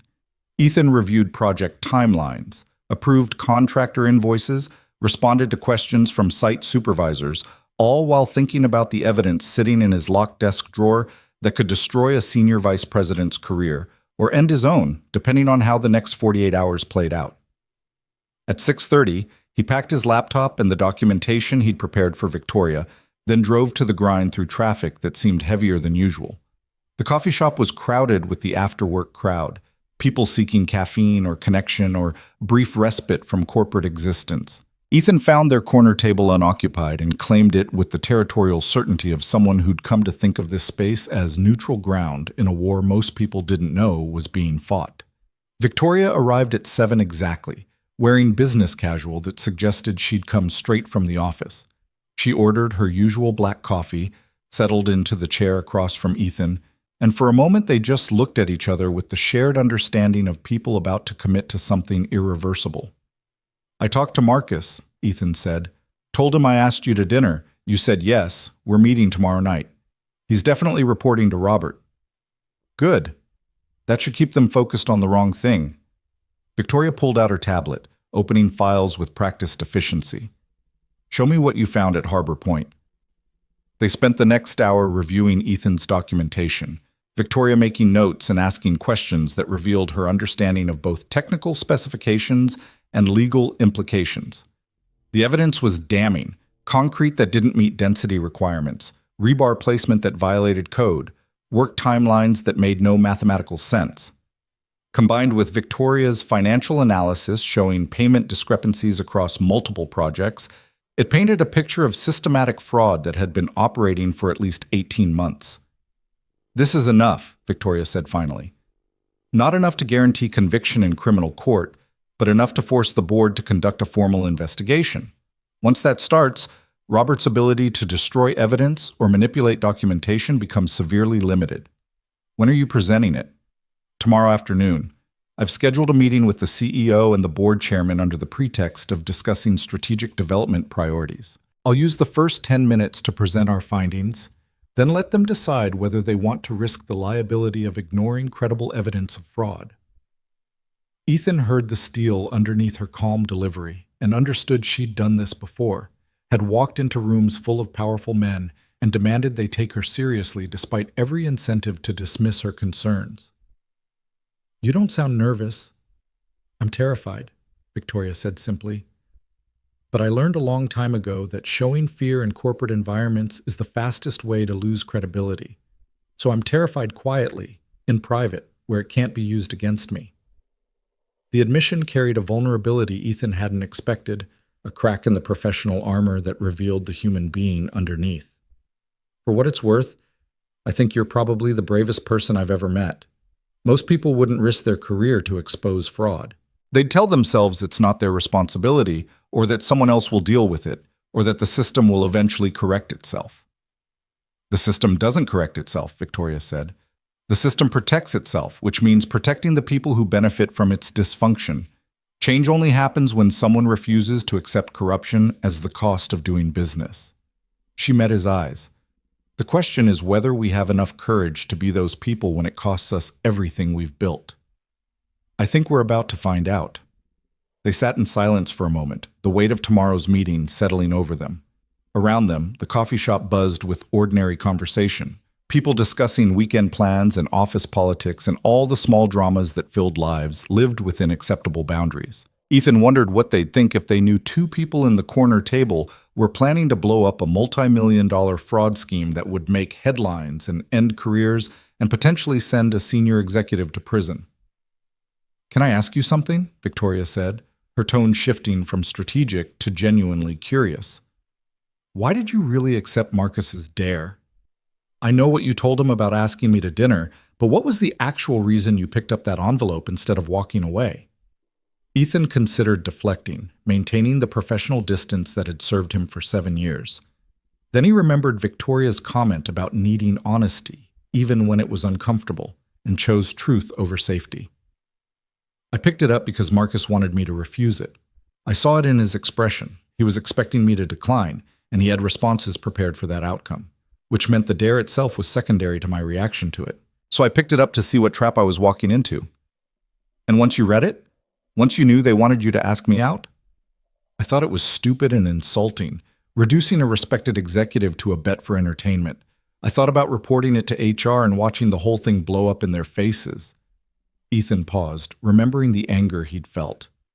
But then you called me to your office about the Riverside project, and I realized the dare might be connected to something larger. When you asked me to investigate Robert, I understood that Marcus's dare wasn't random. It was deliberate positioning, creating cover for why you and I might be seen together. Victoria nodded slowly. Robert's smarter than people give him credit for.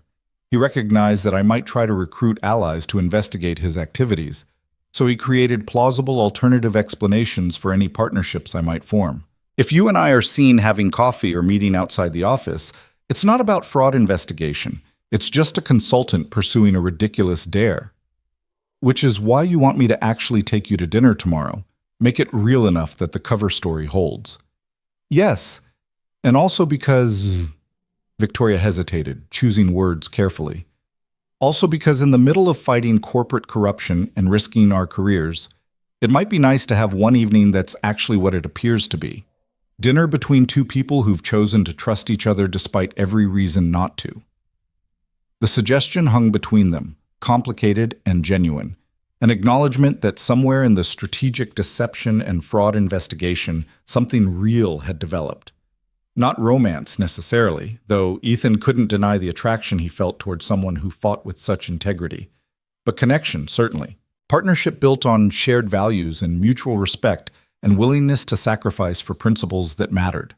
Where would you like to go? Ethan asked. Victoria smiled, and the expression transformed her face from intimidating executive to someone Ethan wanted to know beyond professional context. Surprise me. Somewhere that isn't about impressing anyone or maintaining appearances. Just good food and honest conversation. I can do that. They finalized the logistics. Ethan would pick her up at 7. They'd go somewhere Marcus and his surveillance network were unlikely to follow. They'd have an actual evening that served dual purposes of strategic cover and authentic human connection.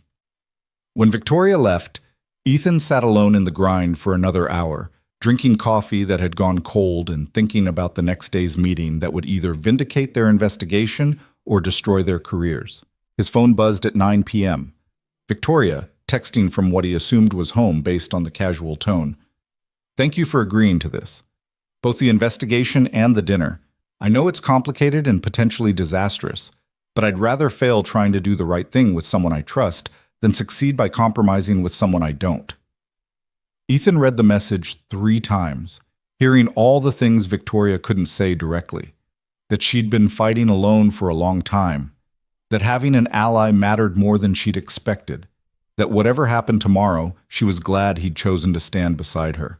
He typed a response that tried to match her honesty. I spent 7 years avoiding complications because I thought safety was the same as integrity. You've shown me they're not. Whatever happens, I'm grateful you trusted me with this. The reply came within seconds. Get some sleep. Tomorrow's going to be intense. Ethan tried to follow that advice, but sleep came slowly, his mind replaying scenarios for Victoria's meeting with the CEO and board chairman. Best case, they took the evidence seriously and launched a formal investigation that would expose Robert's fraud. Worst case, they sided with Robert, dismissed Victoria's concerns as overreach or personal vendetta, and both their careers ended in professional disgrace. Most likely case fell somewhere between those extremes, partial acknowledgement of problems combined with efforts to contain damage and protect the company's reputation. The real question was whether they'd gathered enough evidence to make containment impossible, or whether Robert's connections and strategic positioning would let him survive accusations that should end anyone's career. Ethan drifted into restless sleep thinking about foundations built on fraud, about structures that looked solid until you measured them properly, about the moment when truth became too overwhelming to ignore regardless of how inconvenient it was. His alarm went off at 6 a.m., dragging him from dreams of collapsing buildings and buried evidence. He dressed with mechanical precision, choosing clothes that projected competence without trying too hard, then drove to the office through morning traffic that seemed oblivious to the fact that today might change everything. Victoria's meeting was scheduled for 2 p.m., which left 8 hours of pretending to work, while actually counting down to the moment when they'd know whether courage and integrity were enough to overcome corruption and power. At 1:30, Ethan received a text. Meeting moved up to 1 p.m. CEO wants this dealt with before board session tonight. Wish me luck. He typed back immediately. You don't need luck. You have truth and evidence. That's better. The response came as Ethan was staring at his phone, willing it to deliver good news. We're about to find out. The next 2 hours passed in agonizing silence. Ethan tried to focus on work, reviewing contractor bids and project timelines, but his attention kept drifting to his phone, waiting for updates that didn't come. At 3 p.m., he gave up pretending productivity was possible and walked to the window overlooking the construction yard, watching crews build structures he hoped weren't compromised by the same fraud he'd documented. His phone finally rang at 3:40. Victoria, her voice tight with controlled emotion. We need to talk, not here. The parking structure, level 5, southwest corner, 15 minutes. She hung up before Ethan could respond, leaving him with nothing but the certainty that something had gone very wrong or very right. And either way, his life was about to change in ways he couldn't predict. He grabbed his keys and headed for the parking structure, taking stairs instead of elevators because waiting for doors to open felt impossible when Victoria's voice had carried that particular combination of urgency and barely restrained fury. Level 5 was mostly empty this time of day, and Ethan found her standing beside her car in the southwest corner, exactly where she'd specified, looking like someone who'd just survived a battle they hadn't expected to win. What happened? Ethan asked. Victoria turned to face him, and her expression carried triumph mixed with something darker. I presented the evidence, all of it. Your technical documentation, my financial analysis, the timeline showing systematic fraud across multiple projects. I gave them everything we had, professionally formatted, legally documented, impossible to dismiss as speculation or personal vendetta. And they're launching a formal investigation, full forensic audit of Robert's projects, independent structural assessments of completed work, legal review of all contractor relationships and payment schedules. Victoria's voice carried savage satisfaction. Robert tried to discredit the evidence, claimed I was misinterpreting normal construction variations, suggested I had personal motivations for targeting him.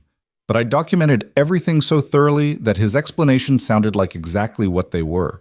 Desperate lies from someone caught. That's incredible. Victoria, that's exactly what we hoped for. It is, but there's a complication. She met his eyes, and Ethan saw the cost of her victory written in the tension around her mouth. The CEO made it clear that while they're investigating Robert, they're also investigating me, questioning whether I exceeded my authority by recruiting you to conduct unofficial inspections, suggesting that my methods were questionable even if my conclusions prove accurate.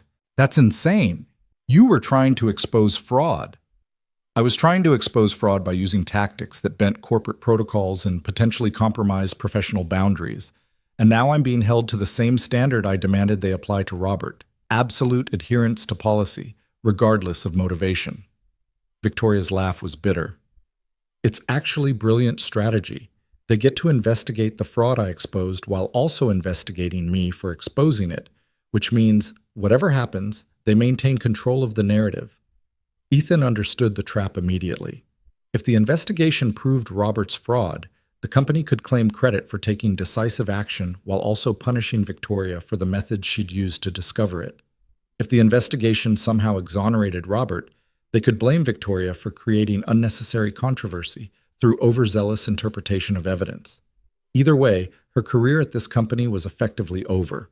I'm sorry, he said, the words inadequate for everything she'd sacrificed. Don't be. I knew this was possible. Probable, even. Victoria straightened her shoulders, and Ethan saw the steel that had carried her through 20 years in an industry designed to break people like her. The investigation will prove Robert committed fraud. The evidence is too overwhelming for any other conclusion. And when it does, when his crimes become public record, the fact that I bent some protocols to expose them will seem trivial in comparison. And if it doesn't, if somehow they find a way to protect him, then we take everything to the authorities and let them conduct their own investigation. But either way, Ethan, we did the right thing. We exposed corruption that was putting lives at risk. That has to count for something. She said it with conviction, but Ethan heard the uncertainty underneath, the question she couldn't quite ask. Was doing the right thing worth the cost if it destroyed everything you'd built? He didn't have an answer that would satisfy either of them. So instead he said, I'm still taking you to dinner tonight. Strategic cover story or not, you've earned an evening that isn't about fraud and investigations and corporate politics. Victoria studied him for a long moment, and something in her expression shifted from professional armor to genuine warmth. Pick me up at 7. And Ethan, thank you for standing with me when it would have been easier to walk away. Thank you for giving me something worth standing for. They parted with the understanding that tonight's dinner had become more important than either of them had expected. A small island of normalcy and chaos that threatened to consume everything around it. Ethan drove home through afternoon traffic, his mind already working through restaurant options that would provide privacy without appearing like they had something to hide. By the time 7 p.m. arrived, he'd chosen a small Italian place in a neighborhood neither of them frequented, somewhere authentic and quiet, where they could talk without performing for anyone's benefit. He picked up Victoria from her apartment, a modest space that somehow surprised him with its normality. Books on shelves, art on walls, evidence of a life lived beyond corporate warfare. She wore a simple dress that transformed her from intimidating executive to someone Ethan wanted to know, in contexts that had nothing to do with construction fraud or professional boundaries. They drove to the restaurant making conversation that carefully avoided the investigation, talking instead about books and cities and the small details that made up actual lives. The restaurant delivered exactly what Ethan had hoped. Good food, dim lighting, corners where conversations could unfold naturally. They ordered wine and pasta, and somewhere between the first course and second, the evening stopped being about strategic cover and became simply two people enjoying each other's company. Can I ask you something? Victoria said as they finished dinner. And I want an honest answer, not a professional one. Of course. If Marcus hadn't created that dare, if circumstances hadn't forced us into this investigation partnership, would you have ever talked to me beyond professional necessity? Ethan considered lying, offering some polite deflection that would preserve dignity. Then he remembered Victoria's insistence on honesty even when uncomfortable, and chose truth. Probably not. You intimidated me, not because you were cold or unapproachable, but because you represented everything I'd convinced myself I didn't want. Complications, risks, connections that might compromise carefully maintained boundaries. It was easier to admire you from professional distance than to actually know you. And now? Now I realize I was confusing safety with integrity, isolation with strength. You've shown me that the most important things worth doing are usually the ones that scare us most. He met her eyes. So no, I probably wouldn't have approached you on my own, but I'm grateful circumstances forced the issue because knowing you is worth every complication it's created. Victoria smiled, genuine and unguarded. That's the most honest thing anyone's said to me in years. Most people tell me what they think I want to hear, or what serves their agenda, or what maintains professional courtesy. You just told me the truth. You asked for it. I did. And I'm asking for something else now. She reached across the table, her hand settling over his. Whatever happens with the investigation, whatever consequences we face for exposing Robert's fraud, I want you to know that this, tonight, this conversation, this connection, matters more to me than any career outcome. I'd rather lose my position doing the right thing with someone I trust than keep it by compromising with people I don't. Ethan turned his hand to interlock their fingers, the gesture feeling both natural and momentous. Then we face whatever comes together. No hiding, no hedging, no pretending this is just strategic performance. Together, Victoria agreed. They left the restaurant as the rain that had threatened all day finally began. Light drops that promised to become something more substantial. Ethan drove Victoria home through streets that gleamed with reflected light, and when they reached her apartment, she didn't immediately get out. "The CEO called while we were at dinner," she said quietly. "They've suspended Robert pending the investigation. Full administrative leave, no access to company systems or projects. His allies are already mobilizing to defend him, but the evidence is too damning. It's happening, Ethan. We actually did it." "We did it," he confirmed, understanding that this was the beginning rather than the end, that the fight would get uglier before resolution came. Victoria leaned across the console, and when she kissed him, it carried gratitude and trust, and the fierce determination of someone who'd chosen to stand for something that mattered regardless of cost. Ethan kissed her back, no longer hiding behind professional boundaries or careful distance, committed now to seeing this through wherever it led. When they finally separated, Victoria smiled in the darkness. Friday at 5 p.m. That was Marcus's deadline for the dare, right? It was. Then I guess you win the bet. Against all odds, the junior consultant asked out the untouchable VP, and she said yes. Her expression turned mischievous. "Want to collect your winnings?" "I think I already have," Ethan said. He watched her walk to her apartment, waiting until she was safely inside before driving home through rain that was definitely going to turn into a storm. His phone buzzed with a text from Marcus. "Board meeting ran late. Everyone's talking about Victoria's presentation. Robert's suspended. What the hell is happening?" Ethan typed back, "The truth. Finally." He didn't elaborate, didn't explain, didn't offer Marcus the satisfaction of details. The dare had stopped mattering the moment it became clear it was cover for something far more important than office entertainment. Tomorrow would bring consequences neither of them could fully predict. Robert's allies would fight back, corporate politics would get uglier, and the investigation would expose things people had worked hard to keep hidden. But tonight, Ethan had learned that sometimes the bravest thing you could do was stop hiding behind professional boundaries and start standing beside someone who fought for what mattered. The storm broke as he reached home, rain hammering against windows, while wind rattled structures built on foundations he hoped were more solid than the ones Robert Caldwell had compromised. Ethan stood at his window watching the city weather the storm, thinking about integrity under pressure and the way truth emerged when you refused to look away from it. His phone buzzed one final time. Victoria, her message simple and devastating in its honesty. "Thank you for tonight, for being honest when it was easier to hide, for standing with me when it would have cost less to walk away. Whatever happens tomorrow, know that you gave me something I didn't know I needed. Partnership built on trust instead of protocol." Ethan read the message twice, then typed a response that matched her vulnerability. "Whatever happens, we face it together. No more hiding behind professional distance. No more pretending connection is weakness. We chose this path. Now we see it through." The storm raged outside while Ethan sat in darkness, committed now to a future that would either vindicate their courage or destroy their careers. But for the first time in 7 years, he wasn't afraid of complications or consequences. He was ready to fight for something that mattered, standing beside someone worth fighting for. And that, he realized, was what integrity under pressure actually meant. The storm hadn't finished by morning. Rain continued to hammer the city in sheets that turned streets into rivers and made the construction yards look like disaster zones waiting to happen.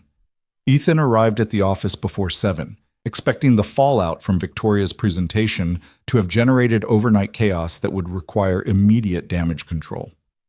What he found instead was silence so complete it felt deliberately constructed. The hallways were emptier than usual for a Friday morning. The few colleagues he passed avoided eye contact with the precision of people who'd been warned that association carried risk.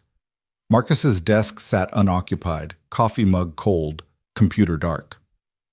The conference room where they'd started this whole mess with a dare and an envelope remained locked, lights off, as if the building itself had decided certain spaces were too contaminated for normal use. Ethan's phone had 17 missed calls by the time he reached his office, most from numbers he didn't recognize, 3 from Victoria, 1 from a 202 area code that made his stomach drop, because Washington, D.C. at 7 a.m. meant federal authorities taking interest in construction fraud allegations.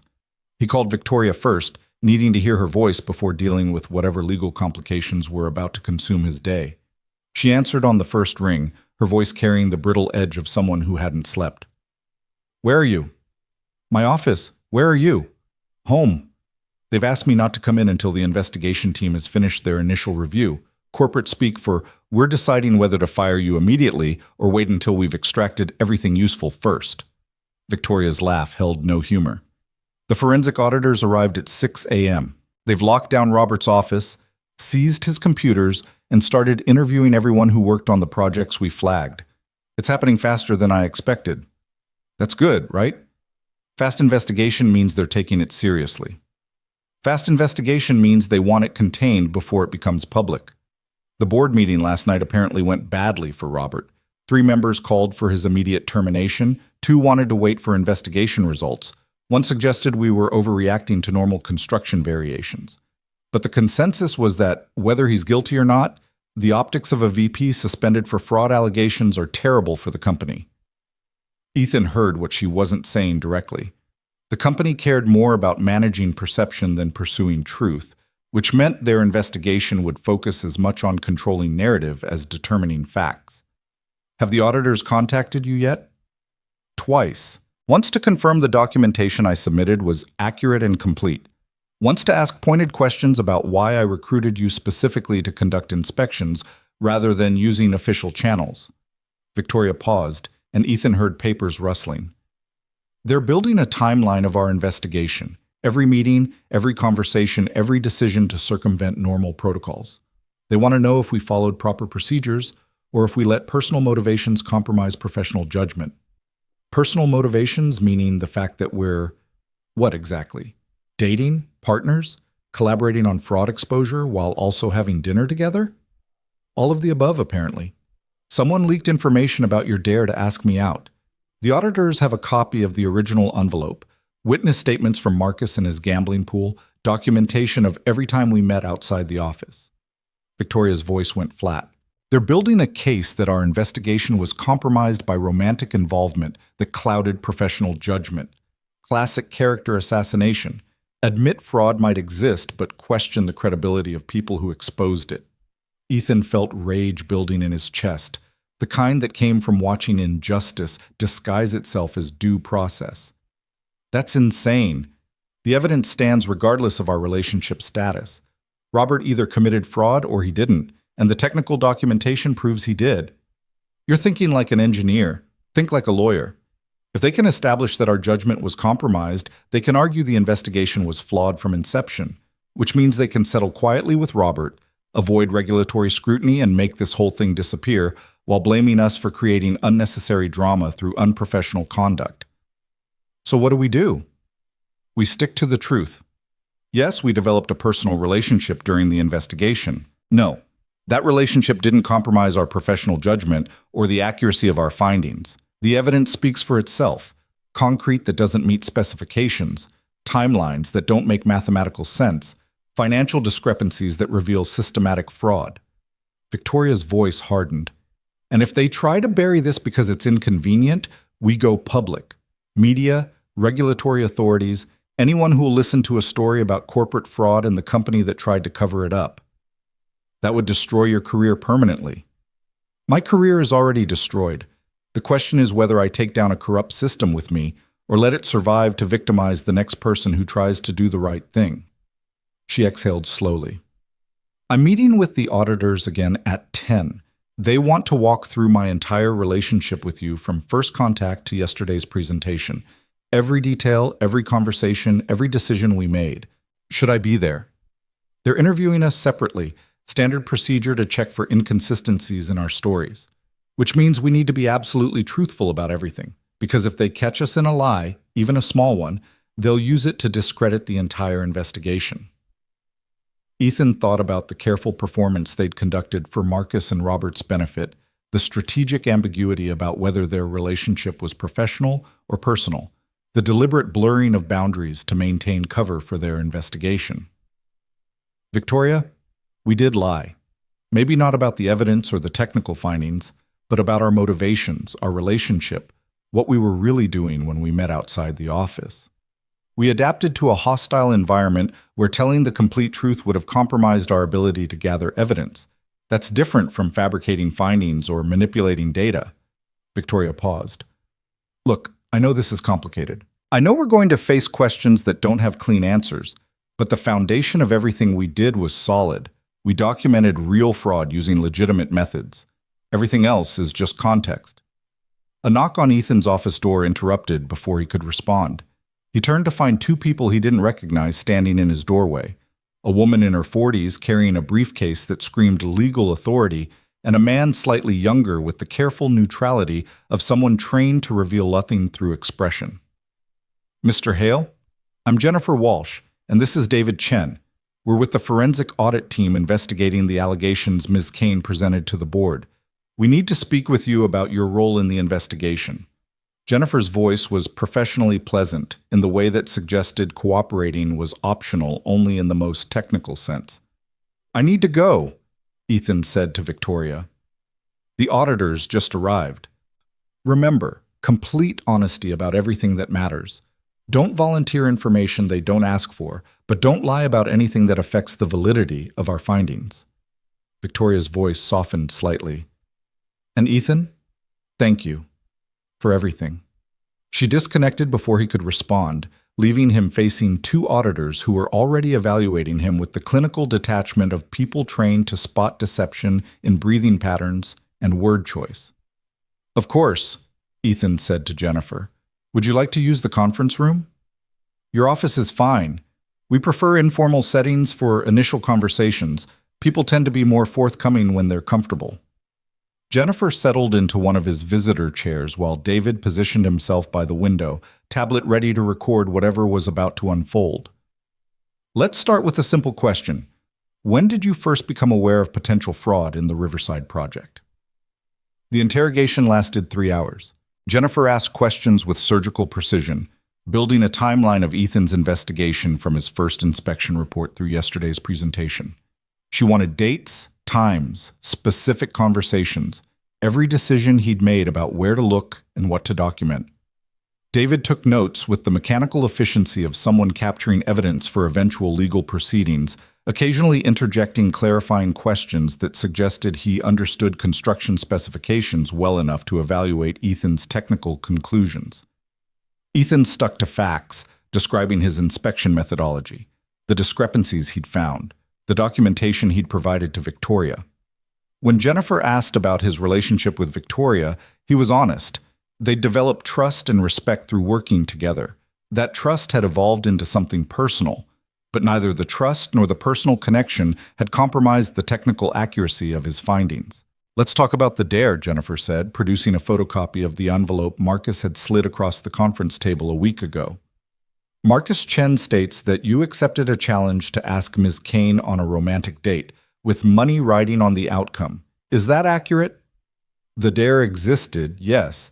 I picked up the envelope because I was curious what they'd come up with. And did you ask Ms. Kane to dinner, as the dare specified? Ethan met Jennifer's eyes steadily, recognizing the trap. If he said yes, she'd argue his entire relationship with Victoria was built on fulfilling a bet for money. If he said no, she'd catch him in a provable lie, since multiple people could confirm he'd told Marcus about asking Victoria out. I asked Victoria to dinner as part of our investigation strategy. We needed cover for meeting outside the office without raising questions about what we were really discussing. The dare provided that cover. So you used a dare created by colleagues as strategic deception to facilitate an unauthorized investigation into a senior vice president. Jennifer made a note. Did it occur to you that this approach might compromise your professional integrity? What occurred to me was that Robert Caldwell was committing fraud that put lives at risk, and normal reporting channels weren't going to expose it because he'd spent years building systems to protect himself. So yes, I used unconventional methods to gather evidence, but the evidence itself is completely valid regardless of how I obtained it. That's not for you to determine, Mr. Hale. That's for this investigation to establish based on a thorough review of your methodology and potential bias. Jennifer stood, signaling the interview was concluding. We'll need access to all your documentation, inspection reports, photographs, measurements, communication records with Ms. Kane, everything related to the projects you investigated. Of course. I'll have it compiled by end of day. We'll need it within the hour. This investigation is moving on an accelerated timeline. Jennifer moved toward the door, then turned back. One more thing. Have you had any contact with media outlets, regulatory authorities, or external parties regarding these allegations? No. Good. I strongly advise you to maintain that position. Discussing ongoing investigations with external parties could be considered interference with corporate procedures and might result in immediate termination. She delivered the threat with the same professional pleasantness she'd used for every other question. We'll be in touch if we need additional clarification. They left, taking the oxygen from the room with them. Ethan sat in silence, understanding that he'd just been warned that speaking publicly about the fraud would cost him his job while being assured that staying silent would protect him from consequences. It was elegant manipulation. Use the threat of termination to ensure cooperation while conducting an investigation designed more to protect the company than pursue truth. His phone buzzed with a text from Victoria. How did it go? About as well as expected. They want all my documentation within the hour, warned me against talking to media or regulators, and strongly implied my career depends on cooperating with their investigation rather than pursuing independent verification. Same here. Classic containment strategy.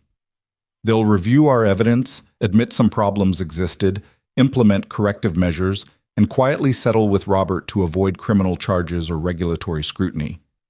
Can they actually do that?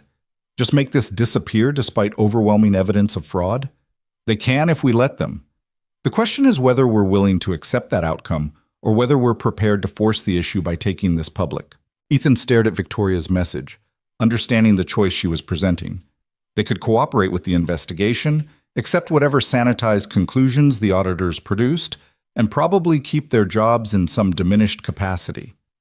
Or they could go public with everything they'd found, force regulatory investigation, and guarantee their careers at this company were finished while ensuring Robert couldn't simply buy his way out of consequences. Before he could respond, his office phone rang, an internal extension he didn't immediately recognize. He picked up warily. Mr. Hale, this is Robert Caldwell. I think we should talk. The voice was smooth, confident, carrying none of the panic Ethan would have expected from someone suspended pending fraud investigation. If anything, Robert sounded almost amused, like a chess player who'd recognized his opponent's strategy and was ready to counter it. I'm not sure that's appropriate given the ongoing investigation. Oh, I think it's very appropriate. See, I've spent the morning reviewing the evidence you and Victoria compiled, and I have to admit it's impressive work.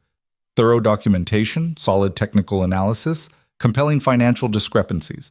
Under different circumstances, I'd be recommending you for promotion. Under different circumstances, you wouldn't have been committing the fraud I documented. Robert laughed, genuine and warm. That's what I like about you, Hale. No political dancing, no corporate doublespeak, just direct honesty. It's refreshing, even when it's aimed at destroying my career. His tone shifted, becoming more businesslike.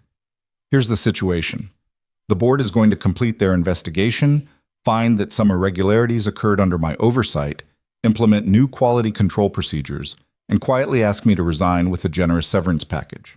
In return, I'll sign agreements preventing me from discussing internal company matters or pursuing legal action.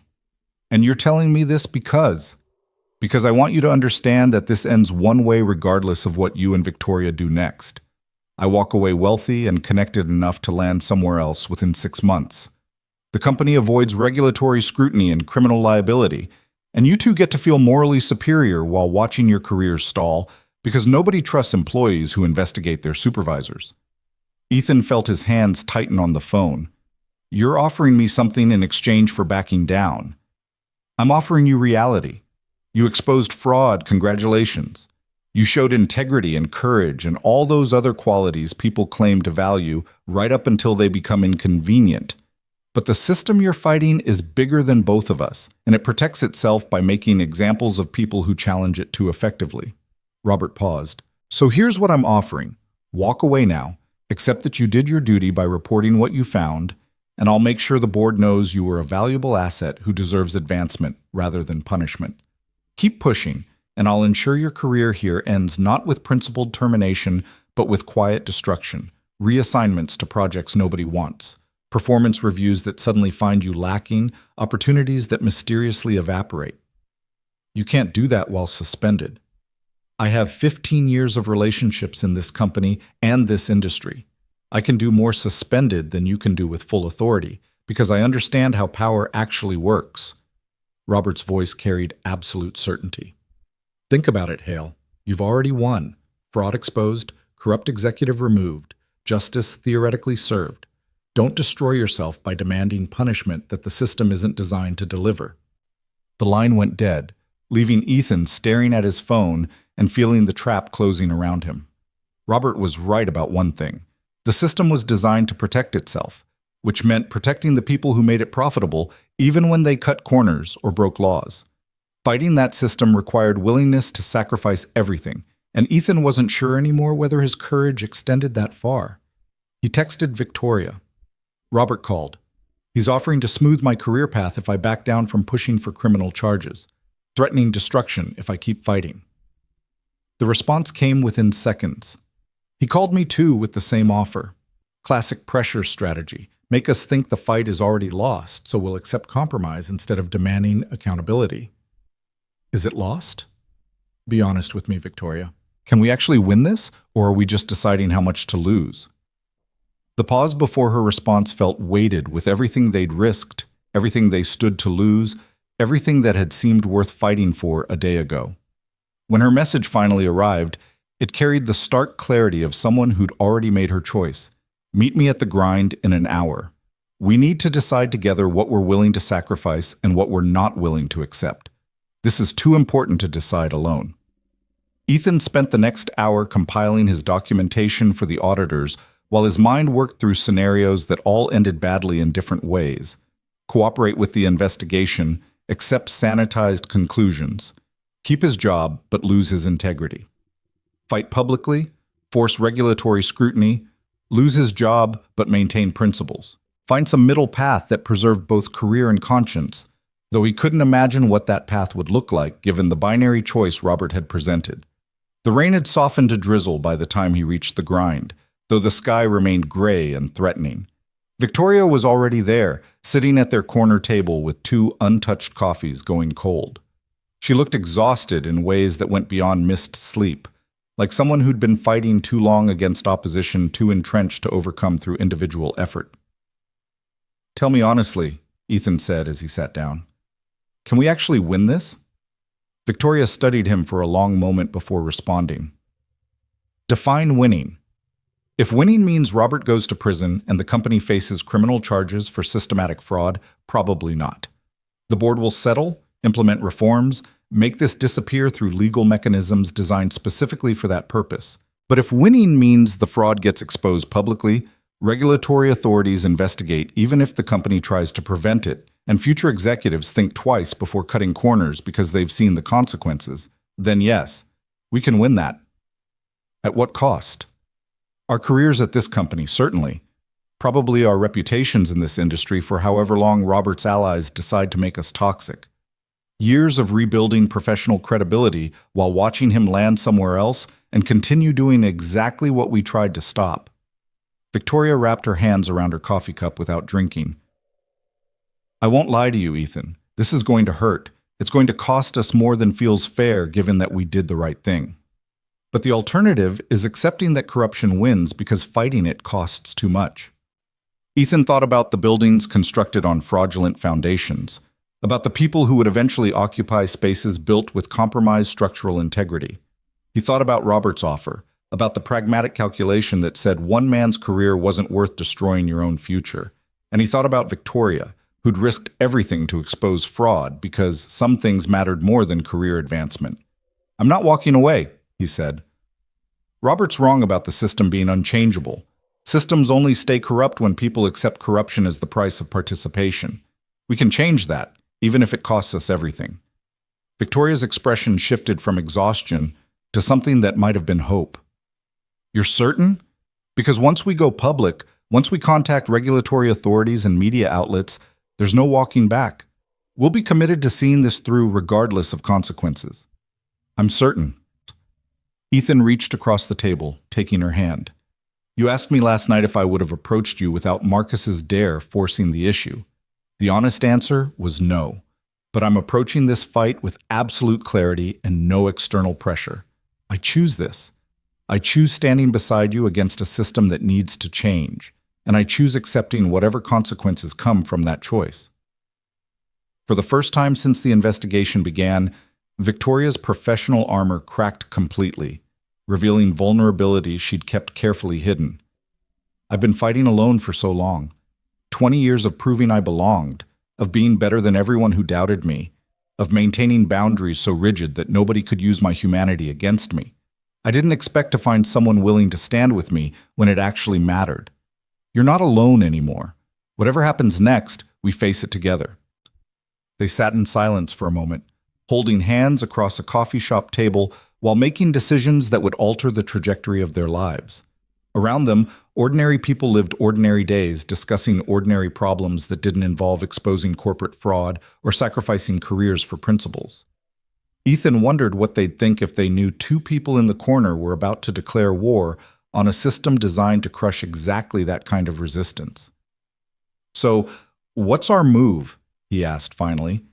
Victoria pulled out her phone, opening a contact list that included names Ethan didn't recognize. "I've been preparing for this possibility since I first discovered Robert's fraud. I have connections at the SEC, contacts in investigative journalism, relationships with regulatory authorities who actually take construction safety seriously. We give them everything: documentation, financial records, technical specifications, the complete story of how we discovered the fraud and how the company is trying to contain it. That will make us unemployable in this industry. It will make us unemployable by companies that value corruption over competence. I can live with that limitation." Victoria met his eyes steadily. "Can you?" Ethan thought about 7 years of careful career management, of boundaries maintained and complications avoided. He thought about the moment he'd picked up Marcus's envelope, making a choice that had seemed small then, but had led inexorably to this moment. And he thought about integrity under pressure, about what it meant to stand for something when standing cost everything. "Yes," he said, "I can live with that." They spent the next 2 hours coordinating their strategy. Victoria would contact the SEC and relevant regulatory authorities, providing formal complaints backed by comprehensive documentation. Ethan would reach out to investigative journalists Victoria trusted, offering the technical expertise that would help them understand the scope of the fraud. Together, they'd prepare a joint statement explaining why they were going public despite the company's investigation, making clear that they'd tried internal channels before concluding that external pressure was necessary. By 5 p.m., the first domino had fallen. Victoria's contact at the SEC had received their documentation and confirmed it warranted immediate investigation. By 6 p.m., 2 journalists were reviewing evidence and planning stories for next week's publications. By 7 p.m., they'd sent their joint statement to the board, giving them until Monday morning to announce a legitimate investigation with external oversight or face public exposure of everything they'd found. "That's it then," Victoria said as they prepared to leave the grind for what might be the last time as people with careers in this industry. "We've committed. No turning back now." "No regrets?" "Dozens of regrets, but none about standing up when it mattered." She stood, and Ethan stood with her, understanding that this moment marked the end of one path and the uncertain beginning of another. "Whatever happens next, know that you gave me something I didn't know I needed. Proof that integrity isn't just performance or professional image. It's the choice to stand for what's right when everything else would be easier." They walked out into the evening together, rain having finally stopped, but leaving the city washed clean and gleaming. Ethan drove Victoria home through streets that looked different now, transformed by decisions made and consequences accepted. When they reached her apartment, she didn't immediately get out. "The board will respond badly," she said. "Monday morning will bring threats, intimidation, possibly immediate termination for insubordination. They'll try everything to contain this before it becomes public. Let them try.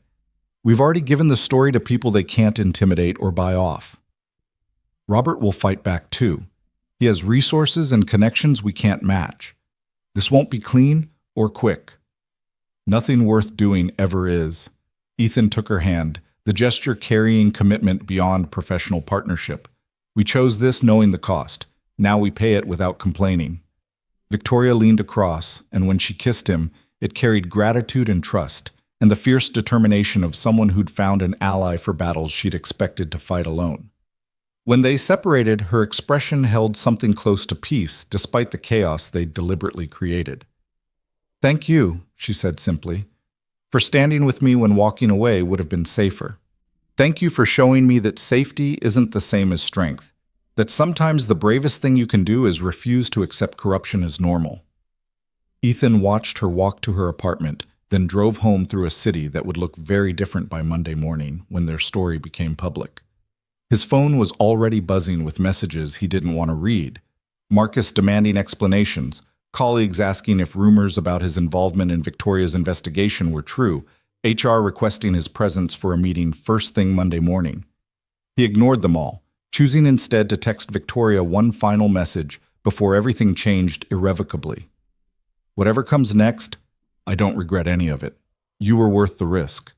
Her response arrived as he pulled into his parking space. "We were both worth the risk. Now we proved that doing the right thing matters more than protecting careers built on compromise." Ethan sat in his car, watching rain begin to fall again, heavier now. The kind of storm that tested foundations and revealed which structures were solid and which only appeared that way until pressure exposed their flaws. He thought about buildings constructed on fraud, about systems designed to protect corruption, about two people choosing to fight despite knowing the fight would cost them everything they'd built. And he thought about integrity under pressure, about what it meant to stand firm when everyone else was calculating angles and finding excuses. Victoria had shown him that courage wasn't the absence of fear. It was choosing to do what mattered despite fear of consequences. His phone buzzed one more time, a message from an unknown number that made his stomach tighten. "This is Sarah Mitchell from the Washington Post. Victoria Kane provided your contact information regarding allegations of systematic construction fraud. I'd like to schedule an interview for tomorrow to discuss your findings. This story goes to press Monday morning. Are you prepared for what happens when it becomes public?" Ethan stared at the message, understanding that this was the final moment where he could still choose safety over truth, professional preservation over principled exposure. He could decline the interview, delete Victoria's documentation from his phone, show up Monday morning ready to cooperate with whatever sanitized investigation the board conducted. Or he could do the interview, provide the technical expertise that would make the story impossible to dismiss, and accept that Monday morning would bring the end of his career at this company in exchange for ensuring Robert's fraud got exposed regardless of how many powerful people wanted it buried. He typed a response with hands that were steady, despite everything riding on the next few words. "I'm prepared. What time works for you?" The storm intensified, rain hammering against his car with force that promised to test every structure's integrity before morning. Ethan sat in darkness, committed now to a path that would either prove that truth mattered more than power or demonstrate that systems built to protect corruption were stronger than individuals trying to expose it. Either way, he would know he'd stood for something when standing required actual courage rather than comfortable performance. He would know that when the moment came to choose between safety and integrity, he'd chosen to stand beside someone who fought for what mattered. And he would know that Victoria Kane was worth every consequence that was about to fall. The rain continued through the night, washing the city clean while Ethan prepared for the storm that would break Monday morning when the truth finally became public and everyone learned what happened when you refused to accept that corruption was just the cost of doing business. The interview with Sarah Mitchell happened Saturday morning in a quiet cafe far from anywhere Ethan might encounter colleagues or company surveillance. She arrived with a recorder, a notebook, and the focused intensity of someone who'd spent 20 years learning to recognize when a story was bigger than initial appearances suggested. "Tell me everything," she said after declining coffee and dispensing with small talk. "Start with the first moment you suspected something was wrong and don't stop until we reach right now." Ethan told her about the Riverside inspection that revealed concrete that didn't meet specifications, about timelines that made no mathematical sense, about Victoria's courage in recruiting him to investigate despite knowing it would make her a target, about Robert Caldwell's systematic fraud across multiple projects, about the gambling pool that had been designed to provide cover for surveillance, about the company's investigation that prioritized damage control over accountability. Sarah took notes with the economical precision of someone who'd interviewed enough sources to recognize truth when she heard it. When Ethan finished, she spent several minutes reviewing her documentation, cross-referencing his technical explanations with Victoria's financial analysis, building a story that would be impossible to dismiss as speculation or personal vendetta. "This is going to destroy your career," she said finally, not as a question but as acknowledgement of cost. "You understand that, right? The moment this story publishes, you become unemployable at any company Robert Caldwell or his allies have influence with, which in this industry is most of them." "I understand. And you're doing it anyway because buildings constructed on fraudulent foundations kill people when they fail. Because systems that protect corruption over competence create environments where the next Robert Caldwell thinks he can get away with the same thing. Because someone needed to stand up and say this isn't acceptable, regardless of consequences." Ethan met her eyes steadily. "And because Victoria Kane risked everything to expose this fraud, and I wasn't going to let her fight alone." Sarah smiled, small and genuine. "That's the quote I'm going to lead with. Not the technical specifications or financial discrepancies, but the human element, two people choosing integrity over career preservation." She closed her notebook. "The story goes live Monday morning. By noon, every major outlet will have picked it up. By evening, regulatory authorities will be forced to respond publicly. And by Tuesday, your company will be in full crisis mode trying to contain damage that's already beyond containment. What do we do until then? You prepare for the fallout. Lawyer up if you can afford it. There will be threats of legal action for discussing proprietary information, breach of confidentiality, anything they can think of to intimidate you into silence. Don't engage directly with company representatives without legal counsel present. And most importantly, don't back down when they try to paint you as disgruntled employees pursuing personal vendettas." Ethan thanked her and left, driving through Saturday traffic that seemed oblivious to the fact that everything was about to change irrevocably. He met Victoria for lunch at a restaurant neither of them had been to before, choosing anonymity over comfort because every public space now felt like potential surveillance. "Sarah Mitchell is running the story Monday," he told her. "She believes it'll force regulatory response regardless of what the company wants." "Good. I've heard back from the SEC. They're opening a formal investigation into the financial discrepancies I documented. And the State Construction Board is reviewing the technical violations you found." Victoria picked at her food without eating, nervous energy making appetite impossible. "It's happening, Ethan. We actually did it." "We did. Now we deal with the consequences."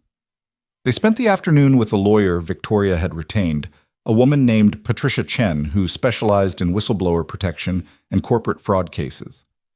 She reviewed their documentation with clinical detachment, asking pointed questions about their methodology, their relationship, any potential vulnerabilities the company might exploit to discredit their testimony. "Your evidence is solid," Patricia said finally. "Technical documentation that would stand up in court, financial records that prove systematic discrepancies, timeline analysis that makes Robert's explanations mathematically impossible. But you need to understand that evidence isn't enough when you're fighting institutions with resources to wage prolonged legal battles." "What are you saying?" Victoria asked. "I'm saying the company will settle.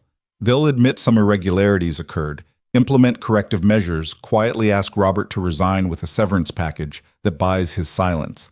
He'll never face criminal charges because prosecuting executives is expensive, time-consuming, and rarely successful unless fraud is so egregious that public pressure demands it."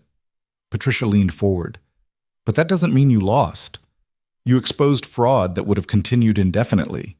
You forced accountability in an industry that routinely protects executives at the expense of safety. That matters, even if the final outcome feels incomplete."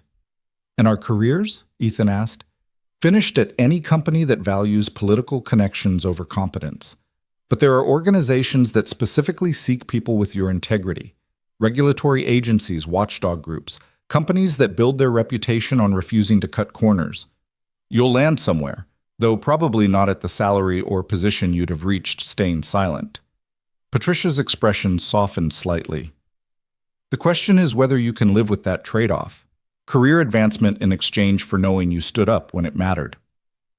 Ethan and Victoria left Patricia's office with retainer agreements signed and the uncomfortable awareness that they'd just committed thousands of dollars to legal representation for a fight that would define the rest of their professional lives. They walked to Ethan's car in silence, both processing implications that extended far beyond Monday's article. "Are you scared?" Victoria asked as they sat in the parking garage, neither quite ready to separate and face the weekend alone. "Terrified," Ethan admitted, "but also more certain than I've been about anything in years. We did the right thing. Whatever happens next, that foundation is solid." Victoria reached across the console, taking his hand. "I need you to know something before Monday makes everything complicated. This, us, whatever we are, isn't strategic positioning or cover story anymore. It's real. You're real. And regardless of what happens with our careers or the investigation or Robert's eventual fate, I'm grateful I found someone who chose to stand with me rather than against the system that protects people like him."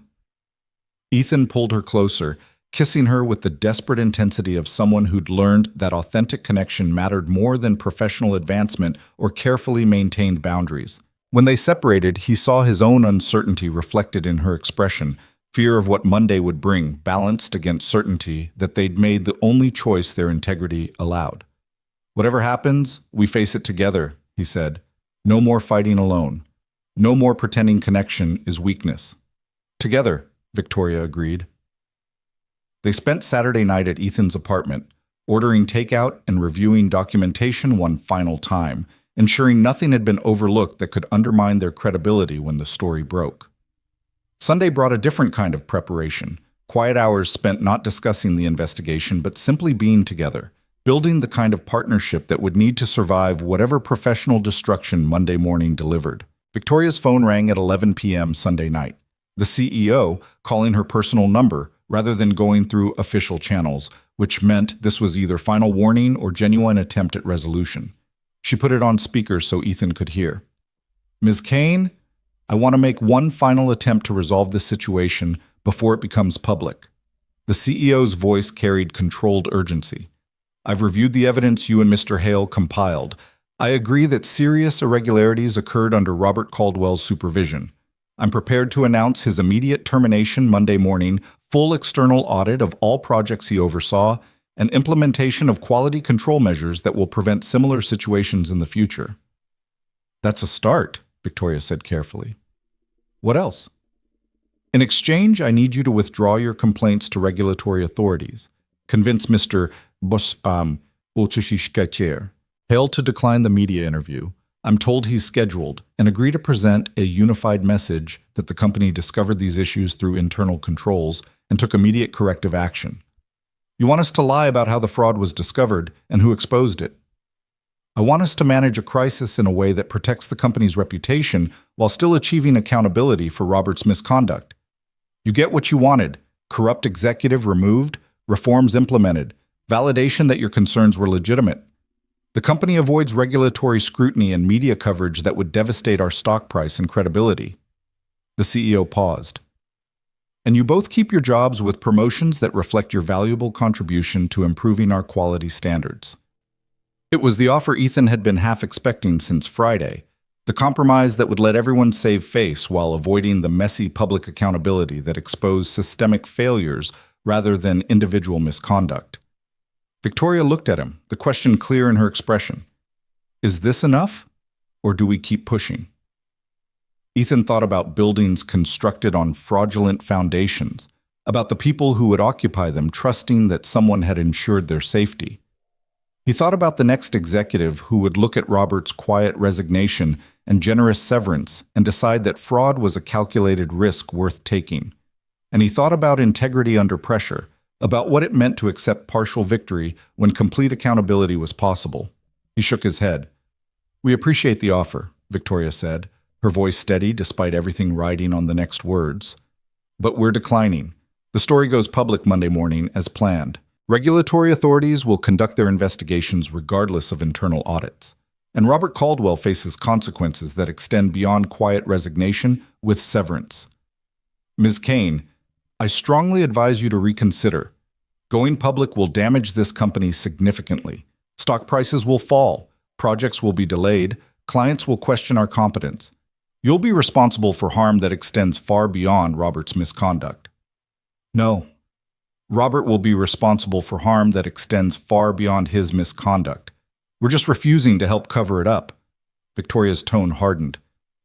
You had opportunities to address this fraud through legitimate channels. You chose instead to protect Robert until external pressure made protection impossible. That's on you, not us.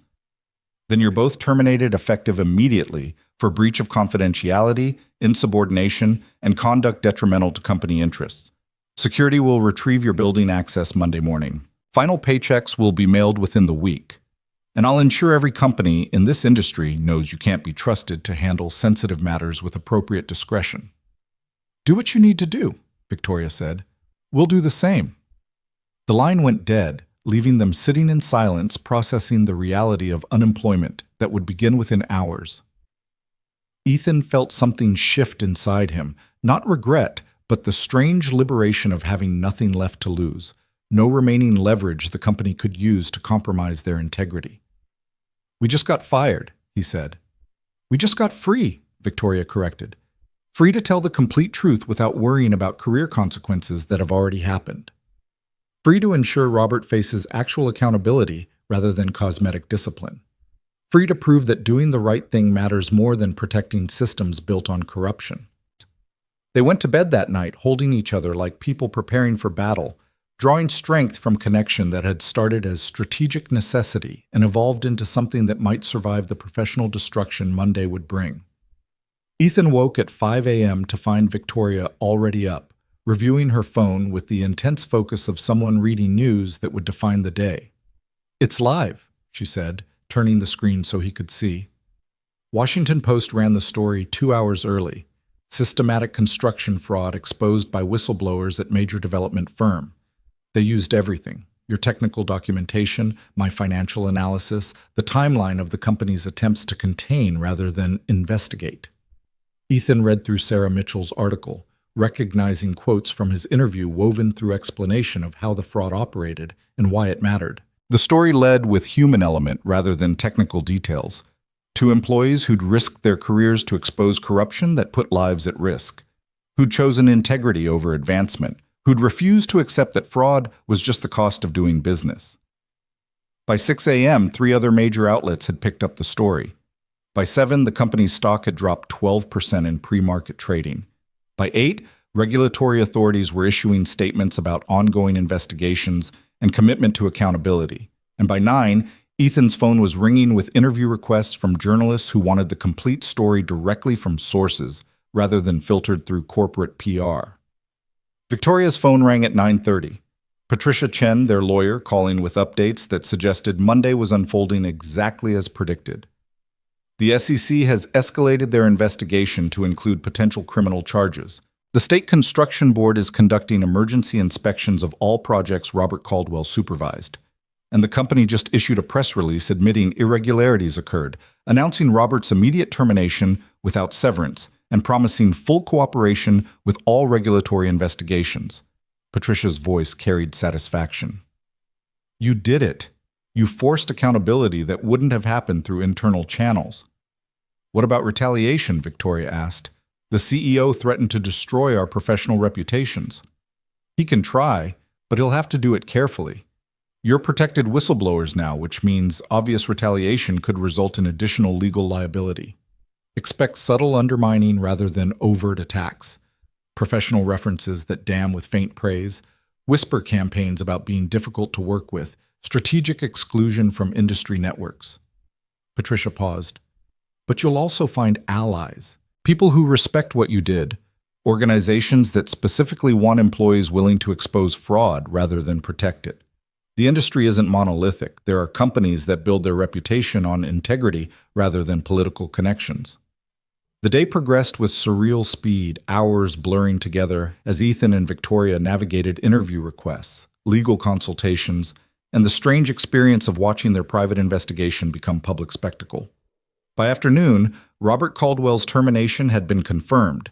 His professional licenses were under review, and criminal charges were being considered by multiple jurisdictions. Marcus called at 3 p.m., his voice carrying none of its usual confidence. Hale, I need you to understand something. The dare, the gambling pool, all of that. I didn't know it was cover for Robert's surveillance. I thought it was just stupid office politics, not part of hiding fraud. Doesn't really matter now, does it? Ethan said. Whether you knew or not, you participated in creating cover that let Robert operate longer than he should have. I know, and I'm sorry. For what it's worth, what you and Victoria did, exposing the fraud, standing up despite knowing it would cost you everything, that took more courage than I'll probably ever have. Marcus hesitated. The dare had a $7,500 pool. It's yours if you want it. Seems like you earned it by actually asking her out and apparently starting something real in the process. Keep the money. Donate it to construction safety organizations or something useful. I got something worth more than $7,500 from that dare. I got Victoria, and I got proof that integrity matters more than career advancement. Yeah, you did. Marcus disconnected, leaving Ethan wondering if any of his former colleagues understood what they'd actually witnessed or if they'd retreat into comfortable narratives about whistleblowers being troublemakers who couldn't work within established systems. Victoria emerged from her bedroom where she'd been conducting phone interviews, exhaustion written across her face, but also something that looked like peace. The board chairman just called, not threatening, surprisingly, actually thanking me for exposing problems before they became catastrophic failures that killed people. He said the company will survive this scandal, but only because we forced accountability before buildings started collapsing. Think that's genuine or damage control? Both, probably. He's smart enough to recognize that public acknowledgement is better than continued denial. Victoria sat beside him on the couch, their shoulders touching in the easy intimacy of people who'd been through battle together. 3 companies have reached out with employment offers. Smaller firms, committed to quality over profit margins, specifically seeking people with demonstrated integrity. The positions pay less than what we were making, but the work would actually matter. Which one are you considering? Whichever one will hire both of us. I'm done fighting alone, Ethan. Whatever comes next, I want you there. She turned to face him fully.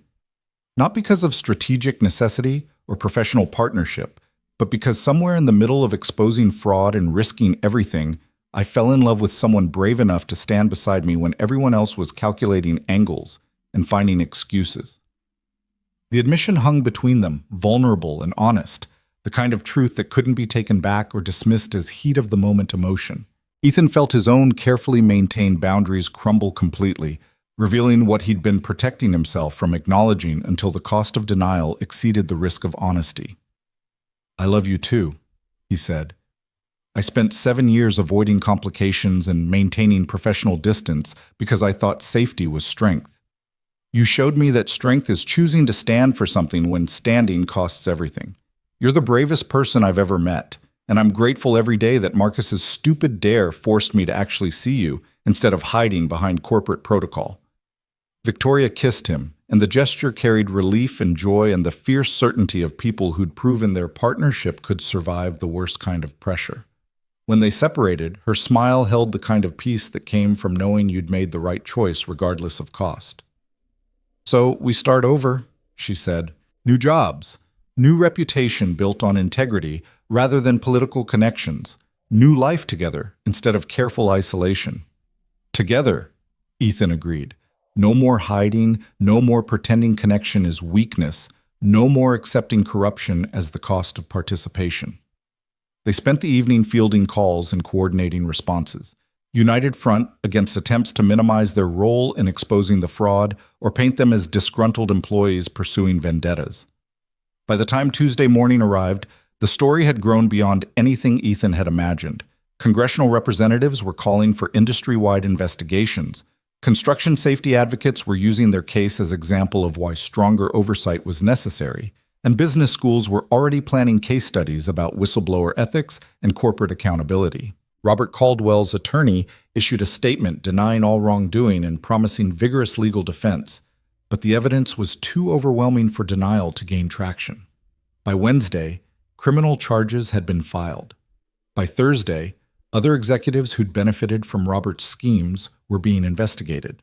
And by Friday, exactly 1 week after the dare's original deadline, the company announced comprehensive reforms designed to prevent similar fraud in the future.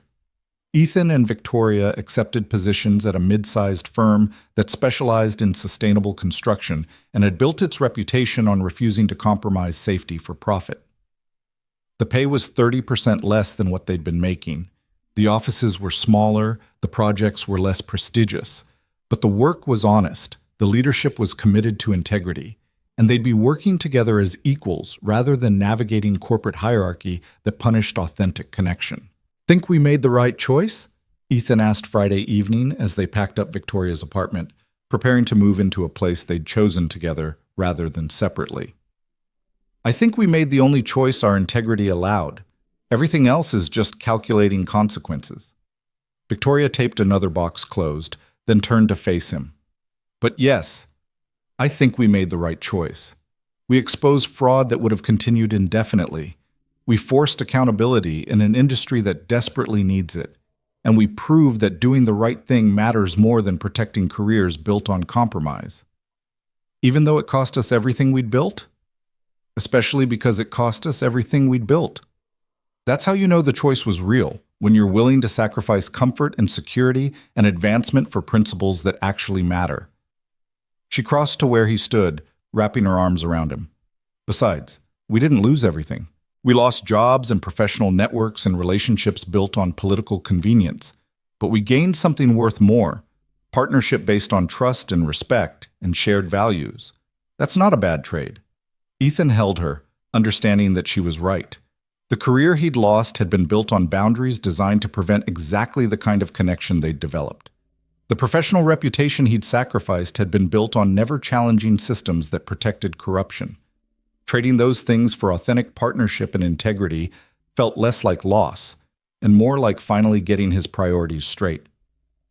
3 months later, they attended the trial where Robert Caldwell faced criminal fraud charges.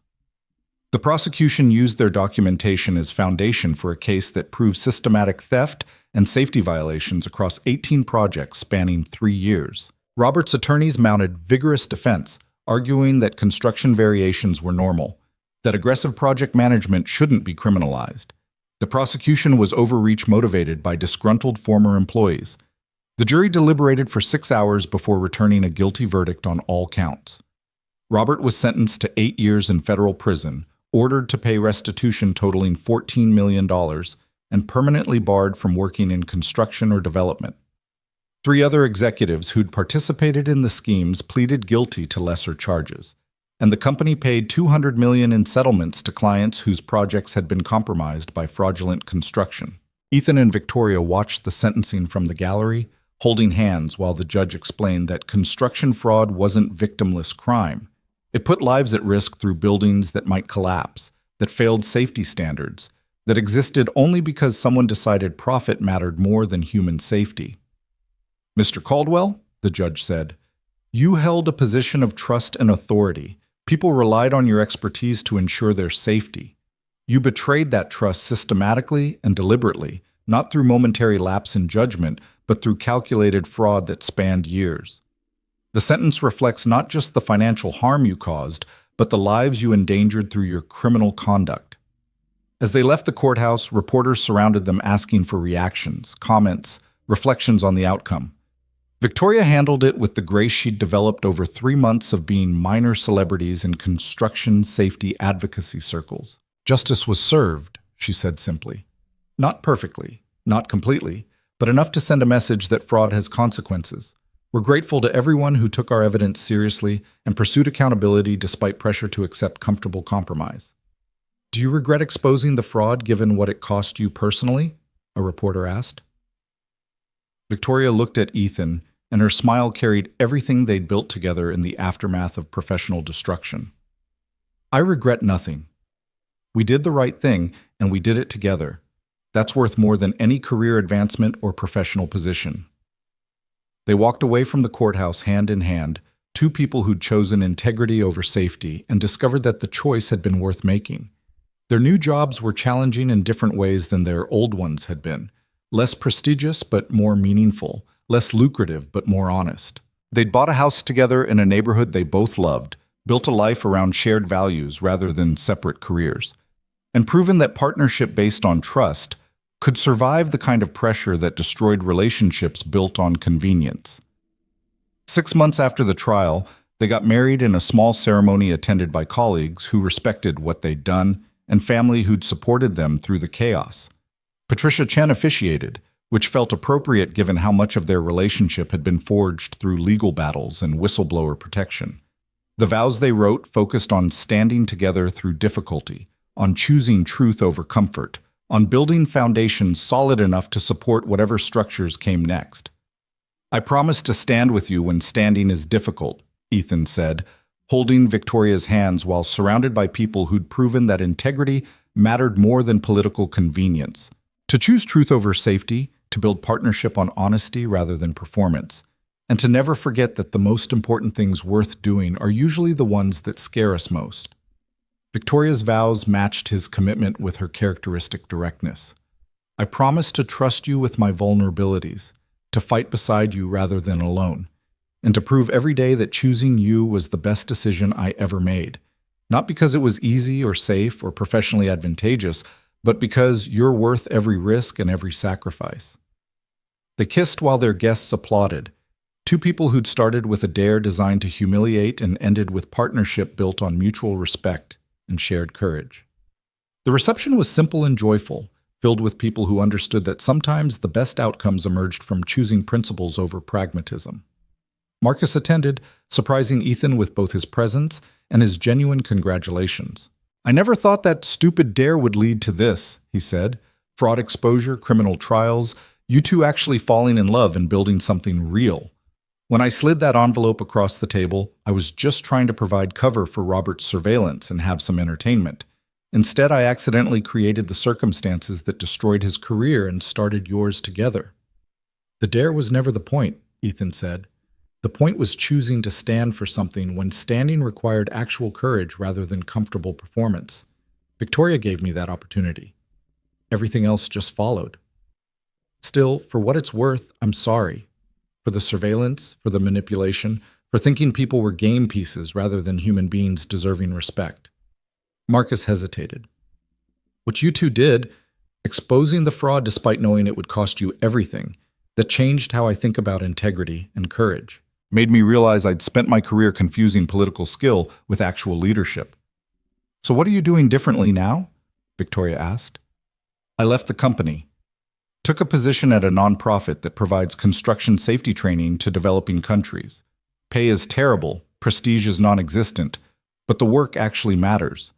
Figured if you two could sacrifice careers for principles, I could sacrifice comfort for contribution." Marcus smiled ruefully. "Turns out, integrity is contagious when you see it demonstrated by people you respect." They talked for another hour, former colleagues who'd started as adversaries and evolved into something approaching friendship, through shared recognition that doing the right thing mattered more than protecting systems built on corruption. When Marcus left, Ethan felt the circle completing. What had started with a dare designed to humiliate had become catalyst for change that extended beyond their individual circumstances. Years later, Ethan would look back on that week in January when everything changed and recognize it as the moment his life actually began. Before Victoria, before the investigation, before choosing integrity over safety, he'd been existing within boundaries designed to protect him from complications and connections that might require vulnerability. After, he'd been living with purpose and partnership that made previous achievements seem hollow in comparison. They built a life together measured not in salary or prestige or career advancement, but in honest work completed, buildings constructed properly, relationships based on trust rather than transaction.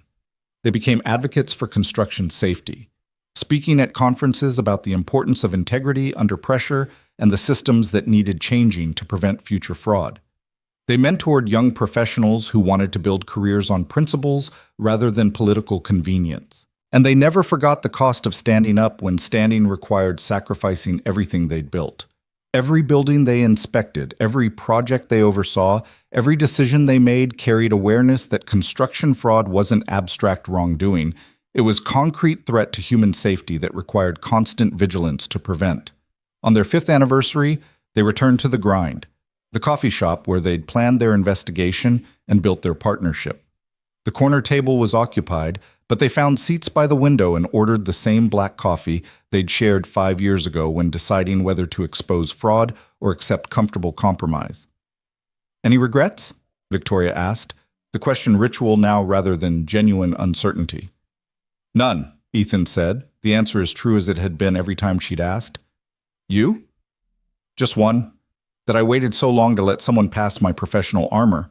Think of all the time we wasted maintaining boundaries that were protecting us from exactly the kind of connection that made everything else worthwhile. We found each other when we needed to. That's enough. Victoria smiled, reaching across the table to take his hand. It's more than enough. It's everything. They sat in the coffee shop watching the city move around them, two people who'd proven that integrity under pressure wasn't performance or image or comfortable abstraction. It was choosing to stand for what mattered when standing cost everything, when walking away would have been easier, when every pragmatic calculation suggested accepting corruption as the price of participation. It was refusing to accept that calculation, choosing truth over safety, standing together when fighting alone would have been impossible, and building something real on foundations solid enough to support whatever came next. The dare that was meant to humiliate had become the catalyst that changed everything. Not because asking someone to dinner was revolutionary, but because in the process of navigating that dare, they discovered partnership worth more than any career, principles worth more than any position, and love worth more than any compromise. And they'd proven that sometimes the bravest thing you could do was exactly what scared you most, opening yourself to connection, standing for what mattered, and trusting that integrity would carry you through when every other foundation crumbled.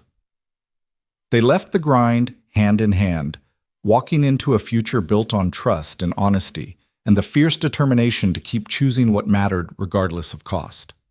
Behind them, the city continued its evening rhythms, oblivious to two people who'd learned that real strength wasn't avoiding complications. It was facing them with someone brave enough to stand beside you when everything was on the line. And that was worth every dare, every sacrifice, every moment of fear that had led them to exactly where they needed to be, together.